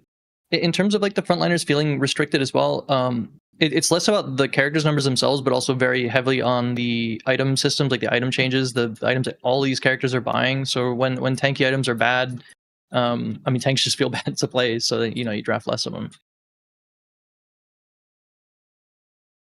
All right, next question was from System, who asks, what do you think about point and click items abilities? Anything from the Yamato 2, the old Shiv ulti, decay, disarming hex, knockdown, curse. They're saying, I personally think they remove all sort of skill gap and that they don't belong in any type of shooter. Vindicta main, but you probably figured that out. As a hero that I love to press my point click items on. I feel like this is no offense to System, but I think this is like a reductive mindset in a game as complicated as Deadlock. I'm like, I think you could have like, there's so much going on. There's so much movement. There's so much aim. There's so much to consider objective wise that like having stuff that has auto aim or like direct cast or whatever is like, it's fine. Like the game is so complicated. It's good that there are some things that actually aren't that complicated that are like more straightforward, I guess. But I do think it's a good balancing tool, right? Look at like, capacitor like being a skill shot versus a direct target skill is a huge change to like how powerful the ability is, right? It's if you wanted to like really nerf one of these items, I think making it more of a skill shot would be a way to do that. It's like a lever they could pull. But for certain skills, yeah, I don't think they should change it. Like Yamato 2, please. Please. Yeah, I mean, I'm a Dota fan, so I'm used to getting point and click killed to death. Yeah. And I mean, yeah, it doesn't take a lot of skill, but I think the skill is discerning when you need to buy these items. I mean, the abilities are another bag, but like the items are also balanced around everyone needing to use them. So some characters just don't have the capacity to be standing in a place where you could do a skill shot decay. Like my Vindicta's in the skybox, trying to aim at a tiny Shiv on the ground, trying to throw decay. And like if it's a skill shot, I mean, you're just never buying that item ever, right? Like it's going to be very constricted to a certain subset of characters, and it restricts the item system in a negative way, I think. I really wouldn't like to see more skill shots in that way that weren't insanely like forgiving, like Alkfire or something. I mean, point and click abilities need to be in the game. I'll be honest. The game is like super hard already. Like you like, who really cares if disarming hex and knockdown can't be a skill shot? It's really not that big of a deal. Like you want items like this where you can buy them and you can find value just by buying them, because like I feel like that just has to be in the game. Like there should be simple answers to simple problems. Yeah, I like that. I think that's a good way of putting it. Simple answers to simple problems. Like there's, especially with all the movement, that's probably like, I think movement is really the ultimate skill differentiator in Deadlock more than any other system in the game. Like you could have very good aim, but at some point in the game, you're going to get jumped on by people. And if you have the ability to like run away because you're better at moving than them, you're just going to like skill gap climb the ranks like crazy. And I think having stuff that is like doesn't actually interact with the movement system, like just point and click lockdown skills and items, is like a good way to at least give you some tool as like a player who's like, maybe you're not amazing at the movement. You have like something you can lean on that mitigates, because it's not changing that movement is in the current system with point and click items, like most important insane skill gap system in the game. So yeah. Just get people to buy these items. Please buy more slowing X's, guys. It's so good. It's so good. broken. Please. I mean, if these items, the point and click items, were bought more, they would nerf them. That's really it. Like, yeah, the way the devs balance, if you bought like knockdown and decay every single game, they'll look at it and they'll be like, okay, maybe we need to like approach, like do something here, change the range or something like that. Yeah, or like make them slower projectiles or something, and a little bit less time to impact. There's so many levers you can pull on an item like that, though. All right, Null asks, what's the next skin y'all are cooking up for Night Shift, and why is it Sinclair? Well, I won't say exactly what we're cooking. We're always thinking about, trying to bring new skins in and just like doing cool stuff for the community with the mods. I will say Sinclair seems like a character that is like also very ripe for a model rework. Like that model is extremely placeholder. So we probably wouldn't want to make a skin for characters like Yamato and Sinclair, where we expect, okay, like surely any day now they're going to be reworking those models, and obviously breaking any mod skins we do make for them. But Sinclair would be a good one. I mean, the guy in a suit, it makes too much sense. I see the vision. So hopefully after they do like a new model, we could look at that. I think that'd be a fun one. Maybe we can integrate them into our intro or something like that. All right. Spooky asks, do you think McGinnis's March 6th iteration was more enjoyable, both to play and play into, than her current iteration? And so we were looking a little bit at this, prepping for the show, and this was basically when it was more about wall stunning and locking people down than the current sort of turret maxing style with the max wall. Yeah, this one was, it had stamina drain, it had a stun on the wall. The Spectre had fire rate on the tier 1. She was bucket 3 at the time. Her gun was significantly stronger, and I think her ult was like just different. Like it had like a much like longer duration or shorter duration or something like that. People were building for the McGinnis ult, right? Like that was the meta. No, I don't think it was that one. I think people weren't playing McGinnis at the time, but I feel like if you did play her, it would be around the gun. I don't even remember McGinnis here. She was like, I mean, I don't think people were picking her. Poop champ. The last build I feel like the McGinnis was meta on was when you just max out the ulti. It was completely insane. You're like solo killing that was the ulti. That was the punch earn meta, right? Where everyone's just sitting there getting parried on like a platform in the middle, like just right pickings for a McGinnis ult. McGinnis is just everyone dies. Farming you from range. Yeah. Yeah, I think there was a patch before that too. It was like, I remember it was there was like a patch where Ult McGinnis was like the most OP thing ever, and like if you, like the McGinnis just buys unstoppable and you just mow down everybody. There's really nothing you could do. The ult just did so much damage. It lasted so long. Such a like the CD was like 100 seconds, but like it literally was like if you click that button, you like guarantee you won the team fight. Usually, I think people really hated that iteration of the wall. That version of the wall was super annoying to play against in lane. Was that before you could melee the wall? Yeah, I think so. I'm pretty sure anyway. I think I think you could melee the wall for like a long time. I think it's been a thing for a while, right? McGinnis. I'll go look it up. But in terms of like what people like or don't like about McGinnis, at the end of the day, she still had turrets, and that's what people hate. So in terms of like, which one people would enjoy more, I think they hate them equally. I guess is like my assessment of it. I think people were just really don't like it, and maybe even more now that the wall is making more turrets. So maybe she's even more annoying than she was before.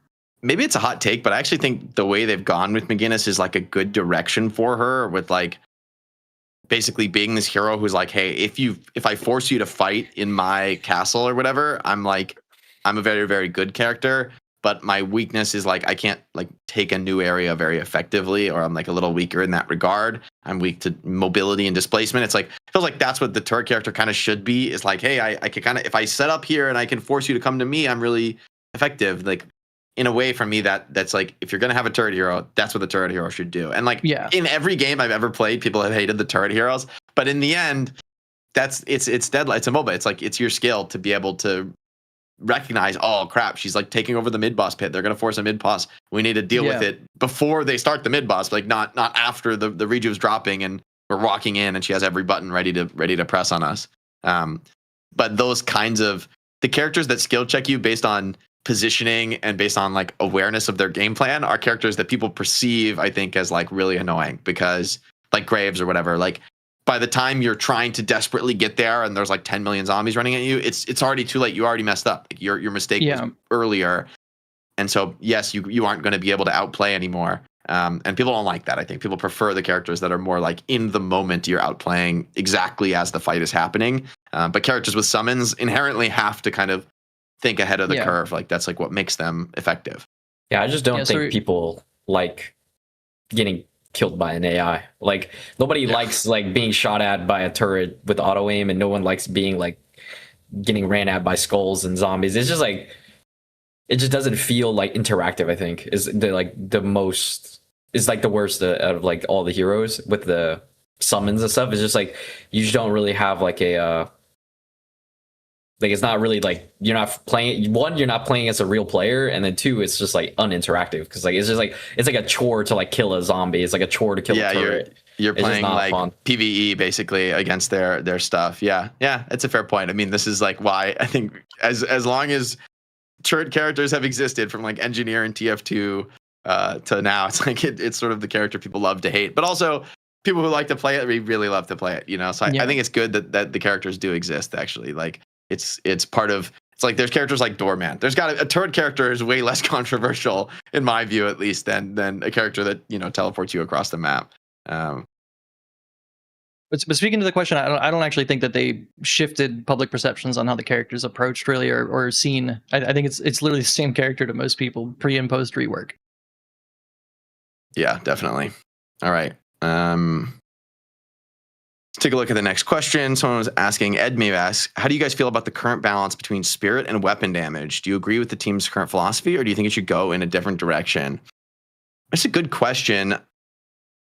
I kind of think it's good right now. Like in general, it feels balanced-ish. Like I don't know if you're ever gonna have a situation where 3 heroes build gun and 3 heroes build spirit every game. It's like perfectly even and balanced. My sense of it is that like at lower levels gun is better, or like more, you can get away with having like 3 hard carries, like somehow nothing bad happens and you get to 60 minutes and you're all huge, and then okay, yeah, it's really good. And in the higher level, people are like, no, I want to be really fast tempo nukers that like end the game quickly, where spirit feels a little better. And I think for me, I think that's like naturally gonna happen, like that.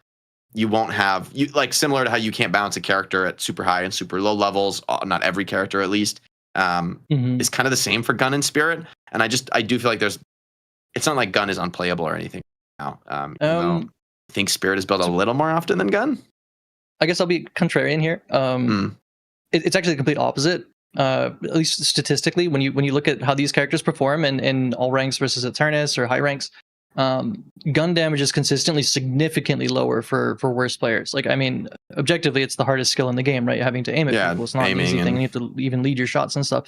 I think like a character like Seven, if you look at his damage spread, is very notably different between like both his power surge and his gun damage between Eternus and all lobbies. Like it's so much lower for all lobbies, whereas Eternus is kind of like even across the board with all of his abilities, with the only sort of equal abilities being the ult and the lightning ball.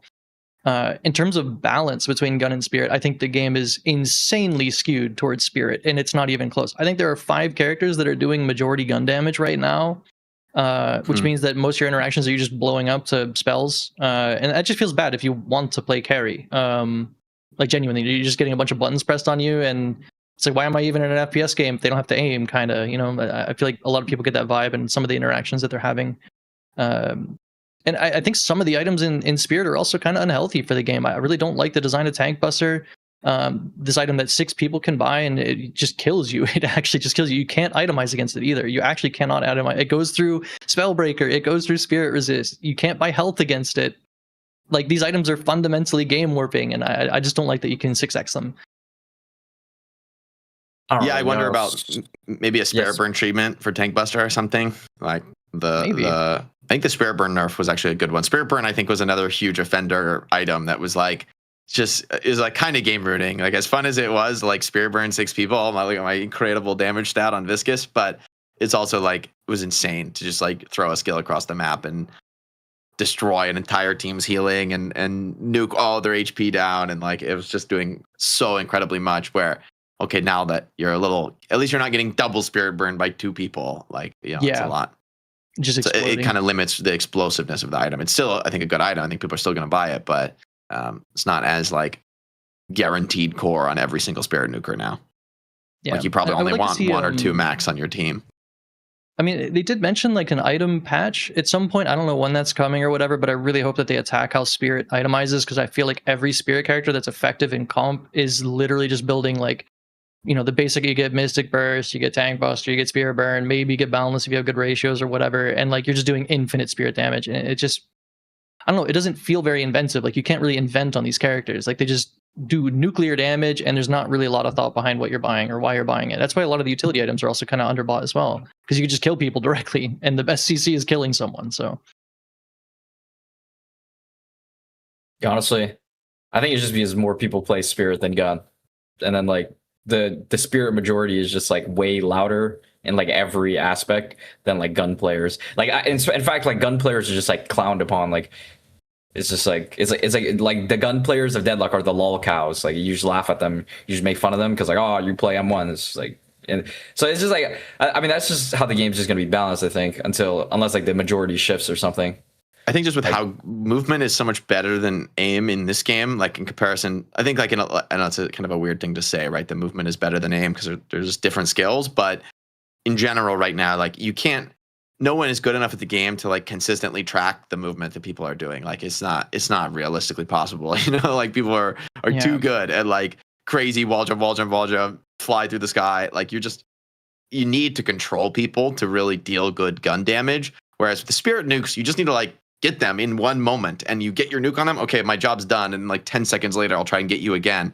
But yeah, it's so much more straightforward, especially on abilities that often have a big AOE, to be able to hit them in that one moment than it is to be like consistently putting damage down. Where that's the problem with the good gun carries at least have some way to do that, like Venator and kind of it, right? It's like some good way to lock you down. Geist is like in a way more of a tank than a real gun carry. It's like you're just going to let them come to you, and if they run away, you'll just keep walking forward and shooting towers. But like with Wraith kind of struggling to see play, it's a tough spot for gun carries. And it's a good point. Maybe there needs to be another look at that, but it's hard because it's such a big question. It's like these are like the 2 damage types of the game, and in a way, everyone does gun damage, right? Like everybody shoots their gun at something in the game. So, I mean, it's just for what it's worth. I actually don't care what kind of damage I die to. I just don't like when there's no diversity in item choice, and it feels like you mandatorily need to get this item, right? And especially when your choice also completely invalidates the enemy's choice of what to buy. That's why I'll just reiterate Tank Buster. Let's compare it to like armor piercing rounds, which is a more expensive item and only ignores resist, right? It doesn't do % damage. So I can actually still counter armor piercing rounds by just buying health, but I can't do the same to Tank Buster. So it just feels like every Spirit character is kind of like a reductionist build towards getting this item that ignores every other counter mechanic and then just pressing buttons and blowing people up. I'd rather see Spirit be more about maybe even like esoteric interactions where you're trying to keep someone in a place for some period of time. Like imagine there's an item you could buy that was like Sunstrike from Dota. Like that would be cool. Like, oh, I'm going to use my CC to combo into this item that does nuclear damage rather than just blowing people up with a stat stick item. I don't know. I guess I might have a controversial thing. I'd rather see a lot more innovation here rather than just like numerical stuff. But I do think it's a fair point that the Spirit builds feel pretty consistent across a lot of characters. There's like a lot of items that are bought really consistently. And a lot of items that maybe aren't bought enough, especially in like the 3K Spirit. It feels like there's a ton of items that you really don't see that much. And so the diversity wise is sort of tough for them. But maybe that's also a hero question as well. I think honestly, I don't know how many people like listening have played the old item shop, but like the old item shop like allowed like such like creativity to build and like hero uniqueness. Like I remember the Flyers were the most OP heroes pre like item rework because like they were the best at like using both the orange slots and your purple slots. And back then, anybody could be like a hyper carry, like because of the amount of flex slots and how like potent the items were. You could literally play like whatever hero you wanted to be like a super hyper carry. It was like I feel like it was just like way more creative back then. Like you had like so many more avenues, but like nowadays, like you can only pick purple and green or orange and green. Like there's not much like a little bit of purple, a little bit of orange, a little bit of green. Like you have to either just go full purple and green or full orange and green. Like if a hero can do like a little bit of everything, it's just like OP.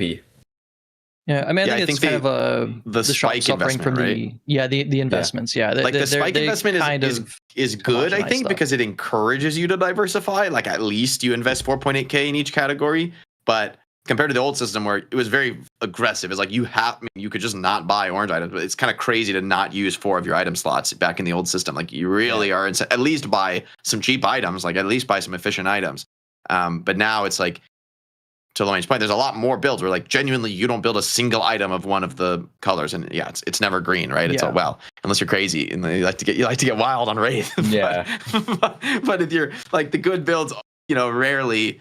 I guess I find myself building that way on Mirage a little bit, where like maybe I'll greed and only have Healbane for a while, but in the end, like you're really being super greedy to do that. Like it's not a very consistent or good way to play. Generally, most heroes in the game are all in one of the damage types plus green for survivability, which makes a ton of sense. It's like, hey, like that being all in on one color can be really, maybe they need to add some items that kind of want to be built as flex items, like more meaningful items that are similar to, I would say, like bullet resist shredder, or spirit shredder bullets, right? Where it's like, okay, it's a purple item or an orange item that is meant to be built as one of your sort of smaller investments that then in the end you're going to go more the other way.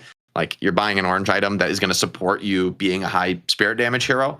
I feel like those kind of items are good for the game. Maybe they need a couple more of those in like the 3K price point to encourage more interesting builds. Sure. I think the core of the issue is probably just the investments. If we're talking about item diversity and stuff like that, because it really does feel like you just try to hit those markers and it just ends up homogenizing most of the builds, which just feels bad. Yeah, I'm hoping for this new item rework to like help us out. Supposedly that we're getting or something. The item. Yeah, update. We'll have to see. It's a good question. I think it gets to the core systems of the game. I'm always interested to see what comes next in the update. But let's go on to the next question. Pariah asks, I like this question a lot. I'm going to go to Lomein first with this. The question is, what separates the average Eternus 6 player from a Night Shift player? I'm really curious, especially for Lomein as our competitive player here on the show. What do you think the answer to that question is? Well, one, the average Night Shift player probably has like triple the games of it, or like quintuple the games of an Eternus 6 player. But the main thing is like, it's just like, it's all knowledge gap. Like it's like just knowing the knowledge of like Deadlock. I don't know how to explain it, but like basically Deadlock is like, I use this analogy a lot where Deadlock is a huge puzzle, and the better you get at like putting the puzzle together is how good you are at Deadlock. Like it's like a huge puzzle, and then how fast you can put the puzzle pieces together is how good you are at Deadlock. And like I feel what's the right thing to do next is like always the question, and answering it is very, very difficult. Like what's the best possible thing I could do? Maybe you pick the fourth best thing because that's your skill, but like a really good player picks the best thing all the time. Yeah, it's just like the average Eternus 6 player is not like fast enough in the way they like solve the puzzle. Basically, it's just they just don't move fast enough. They don't like do things fast enough, and it's just like you lose a lot of time and you lose a lot of efficiency where it adds up. Like the game is all mistakes, and the team that makes the least amount of mistakes usually like will always win. Like the game just isn't, or I don't know how far the game will be in like 2 years, but currently right now each team makes like dozens of mistakes, and you just need to minimize to win. Yeah, I mean that's just gonna be the end of I mean competition is always gonna be who makes the least mistakes. My opinion on this is basically how good you are in a team environment, and that's something that you don't get in pubs at all. Like when Cosmetical joined, I think it was Low Key W at the time. I basically just hit him with like welcome to comp, you suck, and welcome to laning, you're horrible. And like, he's objectively not horrible at laning, right? But it's like, when you approach lane and comp and you have these drafts that are catered to do a specific thing, whether that be losing gracefully or completely dominating, there's like a role starting from the very beginning of the game. It's not like you're just loading up a game. I'm gonna play a game of Deadlock to shoot at the enemy. I don't know what my partner's doing. Like it's about team synergy, and how you approach the game is like a goal centric sort of thing. Like, are we lane dominators? Are we gonna take their tier 1 camp? Are we gonna gank after we get lane prio? Like you're constantly asking those questions. It's kind of like what Lomein said to some extent. But going into the game with a completely different mindset than you would a pub is pretty important. I think that's like an EU exclusive, because EU E6 players are just really good. Like they are way better than like the average NA E6 player. You could pull some guy from like EU E6 that's top 50 and put him in like a match, and like over time they'll improve. But in NA, if you put some guy that's top 50 NA and like put him in a match, it'll take them like a very long time. Like there's no cosmetical of NA where he has like 5,000 hours and he was constantly top ladder, and you just put him in and like help him over time and he becomes the best. It's like Do was the closest thing to that, and Do came in years ago already, to be honest. There hasn't been like crazy talent coming out of NA in a while. Okay. I don't have too much bias towards NA. Like I'm not too educated on the scene there, but yeah, I always feel like the aspect of playing in a team coordinated environment is like a huge hurdle for a lot of people to get over, because even to the very, very top, you can get to like pretty high rank just like kind of doing your thing. And in a way, that's what a modern rank system incentivizes. Just, hey, have impact games. And if you're generally doing your job well, even if you don't really have a good conception of the game as a whole, as long as you can just like get your piece of the puzzle in the right spot, you can win games and rank up on average, even though maybe your win rate is like not great. It's like, hey, whatever, you're not hard carrying games, you're not making the difference, but you're also not throwing either. You're like doing decent. Maybe you're spamming one character all the time, so you could do the same thing over and over again. Like you can be pretty successful in rank with that mindset, but then when you go to a competitive mindset, like that is a very, very bad strategy that just won't work, because the other players will like identify who you are, what you're playing, what you're doing, and then attack it and punish it. So the moment you're stuck in like, this is what I do, this is my job, this is my hero, you're just like a vulnerable player that other very, very strong players will start to punish and attack. Like the moment you become predictable is a huge weakness, right? Whereas same for hero pool, right? If you only have 1-2 heroes in your pool, you're a liability in a draft format. That is another thing that you don't have to deal with in ranked. So we've seen that a lot in NS too. Even players who are really, really good on a couple characters, they're getting attacked with bans. Like you have to have, that was like happening to Goober back in the day. It was happening to Ido when Ido first started playing Night Shift, and just pocket permaban against him. And he honestly played terrible in the first few matches of that. And then he was a player who was able to rise above that though, like go back into the lab. Now, I don't think anyone thinks of Ido as like a pocket player in particular, right? He's obviously good at it, but he has so many other characters. That's not his like calling card necessarily anymore. And so I think that's a thing that a lot of people get kind of exposed for, is like the hero pool issue, the team play issue. When they first see that a lot on NA for sure. And NA is still kind of stuck in that bucket of lack of flexibility. Yeah, we haven't really changed. It's been pretty bad. It's been like this since the beginning, to be honest. Yeah, it has. But I'm lucky my teammates are willing to like play whatever. Yeah, it's good. I mean, it's the first step to getting like really, really good. Yeah. I agree. I think that's going to be, it's like in every game like this that becomes a necessity. It's only because Deadlock is so early that it's not like always the case. Yeah. All right. Next question is from Alcoholist Sticker, I think. Yeah, that's the name. A while back, you did a fun Street Brawl show match between EU and NA. It was a lot of fun to watch. I know Popper's Pupils and Buff and Joyers wanted to scrim, but it hasn't happened. When can we expect to see any NA/EU face off?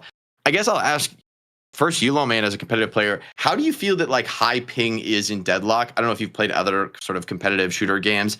I feel like this is a very interesting question that has different answers in different games. Like some games are pretty playable on 100 ping. Other games it is like horrific and it's really like a huge disadvantage. Where do you think like Deadlock is as far as that kind of a spectrum?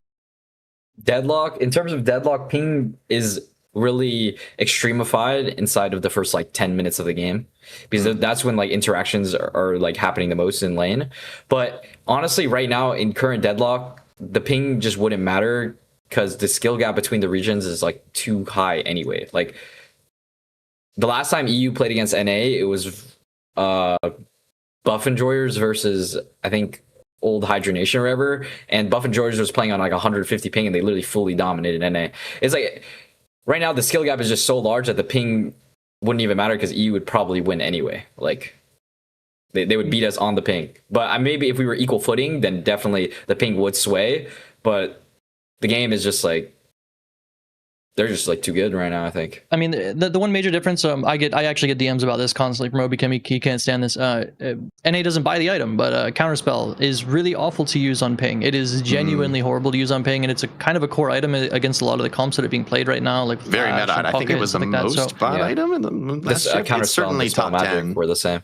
They're one. Yeah, it's definitely in the top 10 for sure. But like using Counterspell on like anything over 100 ping, like you see the graphic come up, and then I'm lassoed, great, fantastic. You know, like it's really tilting. In terms of Pauper's Pupils and us scrimming, right before this show, I DM'd I think it's their team manager. Yeah, it's a team manager. I'm actually working to set that up. So if you guys are looking towards some NA versus EU action, I might have a scrim coming up this weekend. I know for sure if you guys stream that, like, everyone's going to tune in. Like that would be huge content for everybody to I don't know how comfortable you guys are with it, but I think it's cool. And for an event like that, it would be awesome to see that streamed. I know the community would all be tuning in TL streams, play like a BO3 or whatever, just for the scrim, just for fun. Yeah. I mean, we're kind of like not happy with the current like kind of scrim scene in the EU. Like people have been kind of AFK, there's subs every game or whatever. So, I mean, we just gotta get our games in where we can. And, you know, Pauper's People seems to be looking for it. So yeah, I mean, I'm gonna try and plan something out. We'll see if we can work something out, and yeah, maybe I'll stream it and everyone can watch NA versus EU. Make sure to announce that. Everyone's gonna want to watch for sure. I know for sure. There's gonna be like everyone. We'll even retweet you guys just to get the word out. I know a ton of people want to see it. All right. Traff asks, Lightbringer, first game, Buff and George versus Abrahams this week. Did Buff and George just play better than usual, or was that Abrahams throwing it? Put a lot of channel points on Abrahams, and I was sure they had it once the game went late. How did you feel about the game? Because I mean, actually, both of the games in EU for you guys, it wasn't 2-0, but they were like, you know, it was very contested. I think you guys are so strong right now, but I do think people maybe sleep on how good Abrahams is as a team too. Like they can counterpunch. You know, they're also very, very good. So this is a weird question because it's like kind of only aiming at the end of the game. We played really insanely well in the first 15 minutes. I think we had a 13-minute mid boss or something. It was like insanely early in that series. And I'm going to be completely honest with you, us even being challenged in this game was my team getting lazy. I could flame them. I didn't even say it. I think like after that game, after we won, I just said that was an ugly game. And I think everyone kind of implicitly knew what I was implying. Like we're not really giving it our full effort and locking in, because like I'm someone who believes in like the slow grind. You do all the right things. It's boring, but it wins, right? And like, yeah, I mean, maybe it makes EU less of a spectacle, but I think notably, even that the first rejuve we got, if you recall, we lost all 3 rejuves, I think within the first 60 seconds or something, which is really uncharacteristic of us getting mid boss. Usually we're using those rejuves, we're gonna farm up. We're going to wait for a period of time, and then we'll push like an objective as a team. And we just lost all of them. And that includes the second mid boss too, where we also lost all 3 rejuves instantly. Abrahams also, our draft was a little bit experimental. I wanted to pick Graves in that draft. I did mention, I think my team wanted to pick it as well. And I think we picked Mina or Apollo instead in 5-6. And we wanted to have an answer to Doorman. And had we had that character, I mean, a lot of the fights would have been a lot easier, that's for sure. In terms of Abrahams throwing it, no. I did have some other examples. I linked them in the channel here, specifically because of this, because I really thought this was an interesting thing. It's those 2 clips, the timestamps I have there, Jake. So it's about why Doorman can. Maybe we can pull those up, Solomon, if you see on the. Yeah, the first timestamp is the first play that they make that's really well. I just want to note the state of the game, right? They've taken their time. There's a double wave on both sides. So the play is actually brain dead easy. It's really simple. They all just stand in front of a door and they just wait for Doorman to do something. And then they clown car super hard. And I think Ovikin gets blown up. And if you notice, like they can actually wait. And you see Holiday kind of peeking over there, like, you know, unless they clear with an ability that it's potentially they show there, but they're waiting for us to appear on one of these waves, and the second that they stuff someone not being here, they can just press one button and just blow us up basically, and that's what happens. So we'll just let this play out, and you can see the clown car, which is really funny, and Ovikin was really tilted about this moment because he actually knew the doorman was here and he just didn't care. So yeah, he's looking for the door. Together's gonna fly through it, and he's gonna blow Obikim up. Yeah, then from right here, this leads into mid boss for us. I think is a really good play by Abrahams. Yeah, and then I have another timestamp after this. That's basically it's the same kind of situation. Okay, where both teams are kind of posturing. The waves are kind of starting to shove towards us because we're down a shrine as well. I mean, they are actually down both shrines. It's a little bit unfair. Because our waves won't push anywhere near as fast.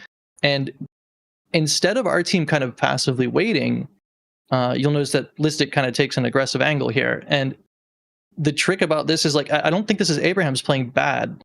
What I think this is my team adapting to what they're doing. And if you deny Doorman this space, the surprise factor of a door, and instead just play directly into them, suddenly that kind of play becomes a lot weaker. And they had to make like an emergency play. There's a lasso force on them. They're like, oh crap, Doorman has a setup, but we can't play on it. And they get super surprised, and they kind of just get blown up. And I mean, they have a money lead here. Like, they technically have positional advantage too with the lanes. So in terms of like a gameplay perspective, but to me, this is like on the fly adaptation by my team, which is really good. I don't think it's Abraham's playing bad necessarily. I would just say like my team just adapted a little bit quicker during the series.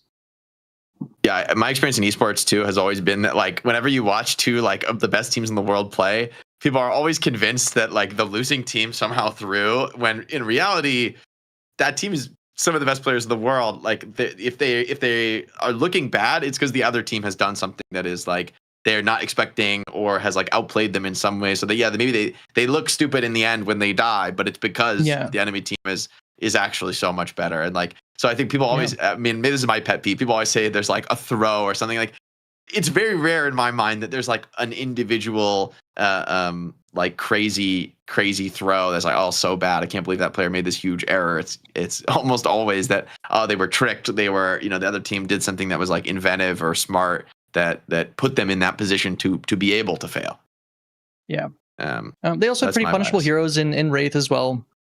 Having a carry like Wraith is just super punishable. If she missteps one time, she's dead. So. Oh yeah, and we would be remiss, but this week, if we didn't ask Lomein a little bit about Guildlock. So we had like a LAN and NA on the Bay Area, I believe, and you guys were able to win it. I think with a couple subs on the normal team, but still, like, mostly it's Pauper's Pupils. And I just want to ask you about the experience. What was it like going out to the LAN? Seeing people playing in front of an audience. This is, I think, the first time that's happened in North America. Well, yeah, this is happened with Deathy, but this United was, I think, a more competitive. LAN, yeah. This is the first US LAN, and honestly, because the other one was in Toronto. Yeah, the other one was in Canada. But honestly, it was really fun. I mean, I've played in other LANs before, like in other games, but honestly, this was probably the most like crowded like support that I've ever seen.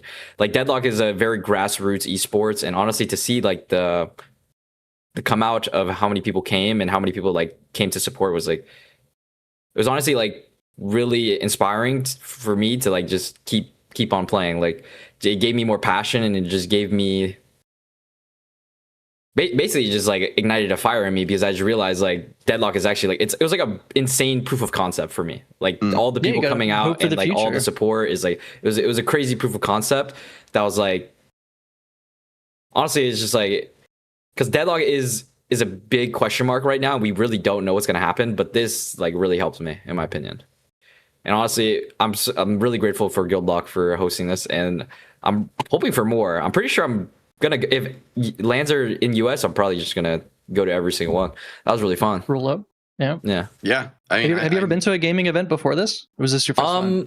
No, honestly, no. So this was just crazy. Yeah, it's really cool to see the fans coming out and there being support and the passion behind it. It's definitely a really cool proof of concept to see, and a lot of teams and players getting themselves out there just to play, just to like get some reps in. Yeah, I mean, looking at the bracket here, it's kind of a shame that there was only one kind of actual team, I guess, because I mean, as you can see through the bracket, it was kind of a blowout. But it seemed like the show itself was pretty successful, and everyone looked like they were having a great time. I didn't get to tune into the event too much, but it looked like a lot of fun, genuinely. Yeah, just having the community. I think whenever you have a really passionate community like there is for Deadlock, even though it may not be like the biggest yet, I feel like that passion, the intensity of it is actually super important, that people are like down to come out to LAN, and having this event be fun and successful as a proof of concept is, I think it's a really good thing. You know, like hopefully we can, we're always trying to get sponsors and stuff and put together a LAN, but there's a huge ask for it for us, for at least for our, you know, standard of what we want to put on. It's a lot of money to do, but I think having an event like this, you know, be successful and get community excitement is a good thing for proving that concept and setting us up for maybe more in the future. Probably closer to the game actually releasing in some, you know, more not an alpha form or fashion. But yeah, I think it's a great thing to see, and I'm glad it went well. Yeah. Yeah, I'm hoping for more competition. Like, competition will make the event even better. Yeah, definitely. I mean, I think more everyone of at the top teams. Yeah, they want more good players for sure. All right. Well, I think that brings us to what we do at the end of every show here on the Graveyard Shift, which is updating our tier list. And I think it's safe to say we got some pretty big movers after the recent patch. It's going to be a little theoretical this week with EU not having actually played on the new patch, not in Night Shift just yet. But I think we can kind of still run with it and definitely make some moves here in the competitive hero tier list. Remember, we're focusing on competitive. Yes, in ranked, you may be an absolute demon on Haze, but competitive, we're going to kind of mark things up or down based on how good they are in top level play. All right, I'm wondering, let's do look you at guys think anybody falls out of sorry. S tier? Is anybody? I think Billy could be A A now. I think he's good. I think he's a top 3, but I think I don't think he's going to be anywhere near as prioritized, like first pick, first ban every single time. I think I could see him right next to Abrams as like the quintessential alternative frontliner that, you know, starts fights basically. I think Lash maybe needs to go to S tier. I mean, he was first picked like every game, right? I mean, he was giga. Yeah, he kind of was. No, I think Lash actually needs to be an S tier. Lash was picked. I mean, I think easily over Pocket. I think easily over Pocket. I wonder if even Pocket is still S tier. I don't know. Maybe it is an NA skill issue. That's why not as many people playing Pocket. But in NA is definitely not S tier, unfortunately. But he felt like an A tier hero. I mean, like good, but going deep enough in the drafts where it didn't seem to be on the same tier as Doorman, Mirage, Lash, at least in my mind this week. And it feels like that's kind of a slow burn for Pocket, but I don't know. If you still think, Lightbringer, if this is just an NA skill issue, I don't think we should move Pocket down. If you think this character is still like on pace with the Lash and Mirage, I mean, kind of heroes. We haven't really looked at drafts, so I'm not too sure. He'd still be super high prioritized for sure. Yeah, I kind of do think it's a skill issue, low-key. I'm pretty sure Pocket is a skill issue for NA. And NA's just gonna learn the character. Yeah, that's our fault. All right. I think we can leave him in S tier then for now. McGinnis, she's got to go. She's got to go. She may still be good, but she's not A tier anymore. I think that's clear here. Is she B tier? I think she might be C B. tier? I think she's still really good. I think I mean, in terms of carry McGinnis, where you max the heal first anyway, like that 5% DPS decrease is a lot, but I'm pretty sure her DPS is like still like top 10. It's like, top 2. It's top 2. So yeah, her DPS is still like one of the best in the game. So in terms of like carry McGinnis, I think it can still be potent, but like the support like what you said earlier, where you have to pick your APs correctly, is definitely much worse for her. Yeah, like AP priority matters a lot, and she's getting less free value out of having max wall every single time. So it's probably gonna be more heavily biased towards carry McGinnis rather than the hybrid McGinnis that we've been seeing. Let's see who else. What else needs to move? I think Calico, Abrams, Geist, and Venator all feel pretty good. Does Holiday? I mean, Holiday I think is like maybe too soon to tell, but she was pretty untouched in NA after the patch. Maybe she does. I think Holiday's conceptually, worse for sure. I think I'd put her in like top C. I'll be honest. I don't think people are going to pick this character after the nerfs. The way that you're picking her, she wasn't picked in an A, and I mean, what you're picking her for, she just lost like a chunk of her kit because her early game is going to be so much weaker. Like she's got a good gun and stuff like that for poking, but the barrel for confirming kills and getting kind of a small lead for early rapid so that you can then compound that for more kills, maybe get trophy if you want to do that or whatever.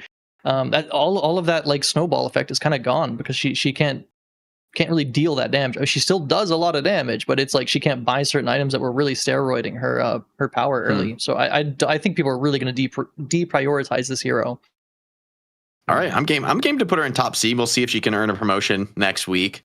But we'll have to see. Yeah, if NA. I mean, maybe NA was just like early for the patch, obviously. But yeah, I think a Holiday down to top C makes sense for me. The heroes down there aren't that bad either, right? Like it's a competitive list here. I'm looking at category B.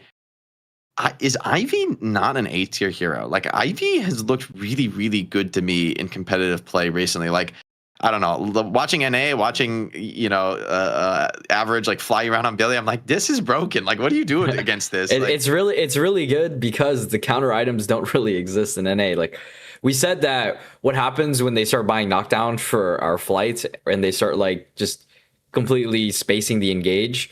But I mean, for right now, yeah, in NA for sure, Ivy is super broken because everybody just stands there and gets fucking bombed on, and you just kill them instantly. You're like, 100% getting knocked out on Ivy for sure. Everybody, I'm telling you right now, when we were playing in that grand finals, there was just some guy that was in the center of the lane that was just a free kill, and you just like drop the bomb on them and they instantly explode. Like I remember in that last game team fight, DMB literally was just in the middle of blue as Viper, no green items, and we just went on him, and then it like started a team fight that was just like unwinnable for the enemy because their carry damage is just already out. Yeah, it's bad. I don't know. I don't think that I would personally put Ivy at A. It's having good success on NA, but I'm 100% sure you're getting knocked. You're not going to be able to do those kind of engages on EU. Can you counter spell while you're flying on Ivy the way Vindicta can? No, you're channeling. Okay. The pressure is not the same. I think that Rem is significantly stronger than Ivy. But he's just not popular on NA at all. Like people don't want to play Rem, and I do think that Rem's actually a hard support to play. You have a lot to do in the game that's really important with vaults and stuff like that, and it's a lot of risk taking, especially with Calico being meta. You can also just die in tunnels and stuff like that. But I'm not going to disagree with Ivy and A. Like conceptually, it could be that good, but I think on EU it will never find that same level of success. Maybe it's not the same pressure. Like in NA, Ivy flying through the air is incoming impending doom. But there's a lot of counterplay you can do to it. I will say there's like a lot you can buy and there's a lot you can like space. But right now we don't have that unlocked yet, so it's really good. Mm-hmm. I'm also of the opinion that like maybe Drifter needs to go down a step here after those nerfs. Like those are big. I don't know. I think the spirit damage nerf it's two sources of damage, right? Other than like his gun are pretty heavily nerfed. Yeah, I guess. I still think people are going to pick him for the purpose of like using him for the 3, but yeah, his individual agency has gone down a lot. This is kind of like one of those time will tell sort of things because we haven't had any scrims on the patch or anything like that, so kind of just guessing. But yeah, for how people are playing the character, it's definitely a nerf.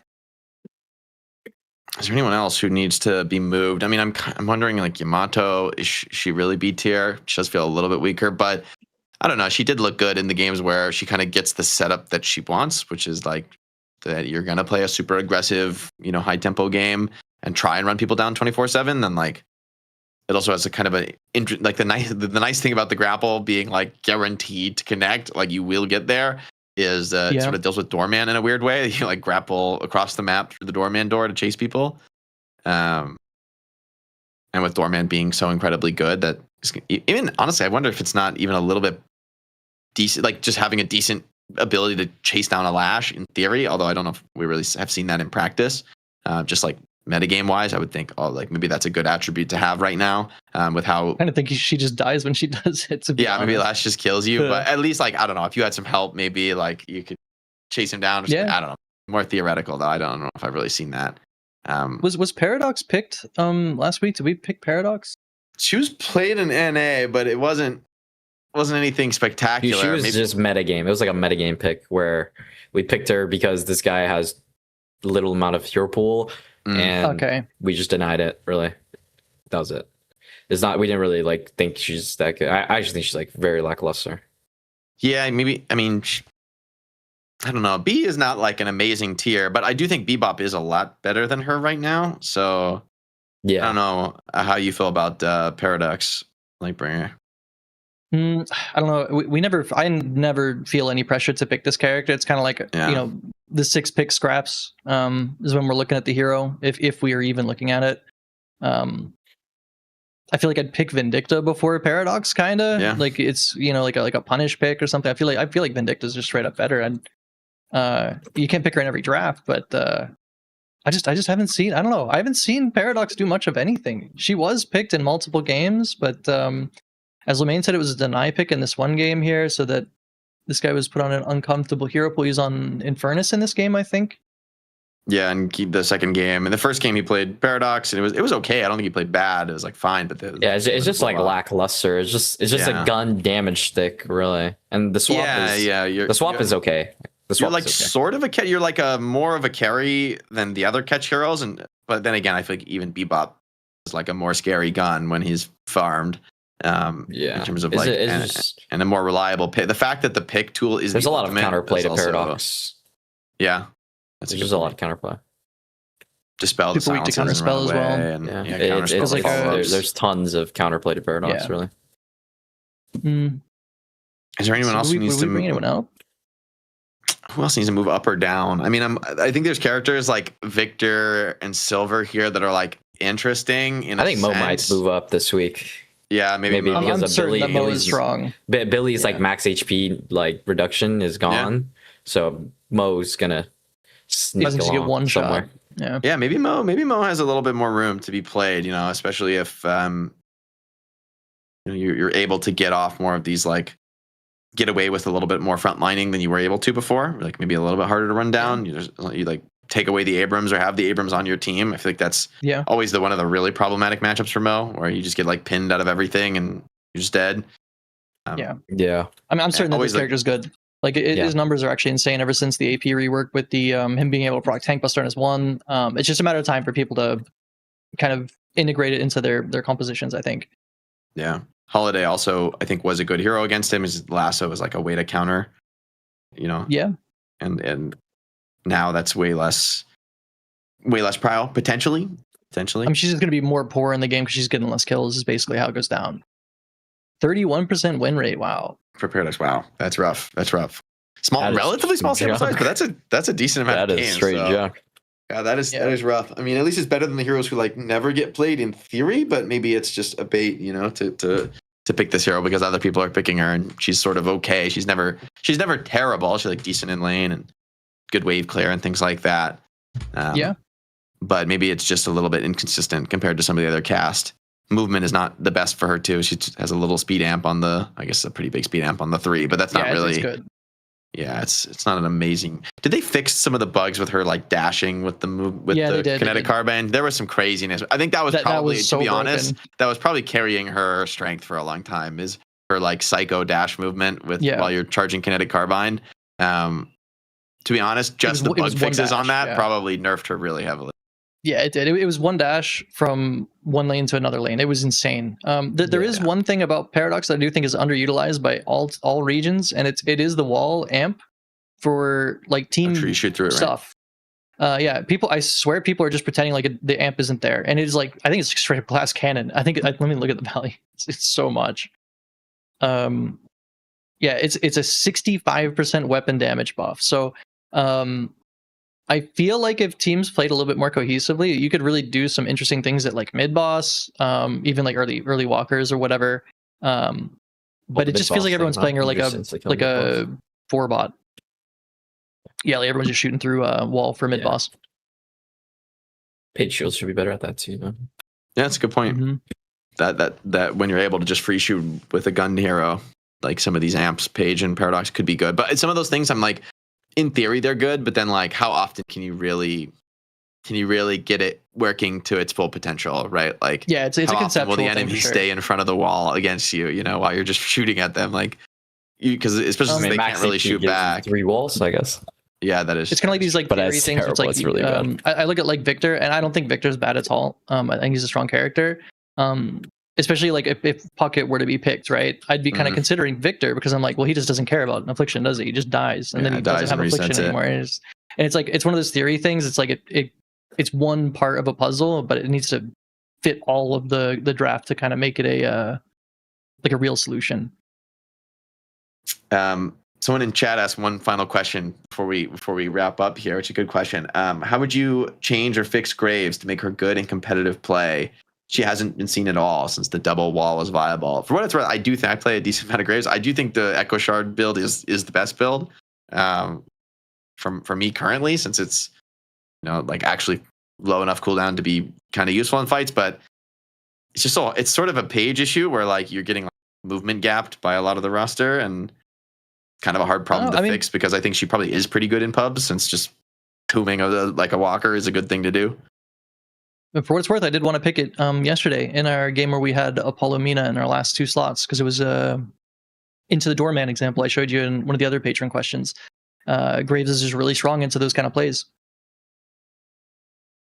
What do you think, Lomein? You think there's any changes for Graves, good quality of life stuff that could make her more interesting competitively, or is this hero I think you'd have to rework the hero, really. Stomper, pretty much. I mean, yeah. But I mean, in terms of creativity with the wall countering Doorman, that's like another EU exclusive thing. NA would probably never be able to execute that for a while. So in terms of like NA, we would have to like maybe just rework the character or something. I'm not sure.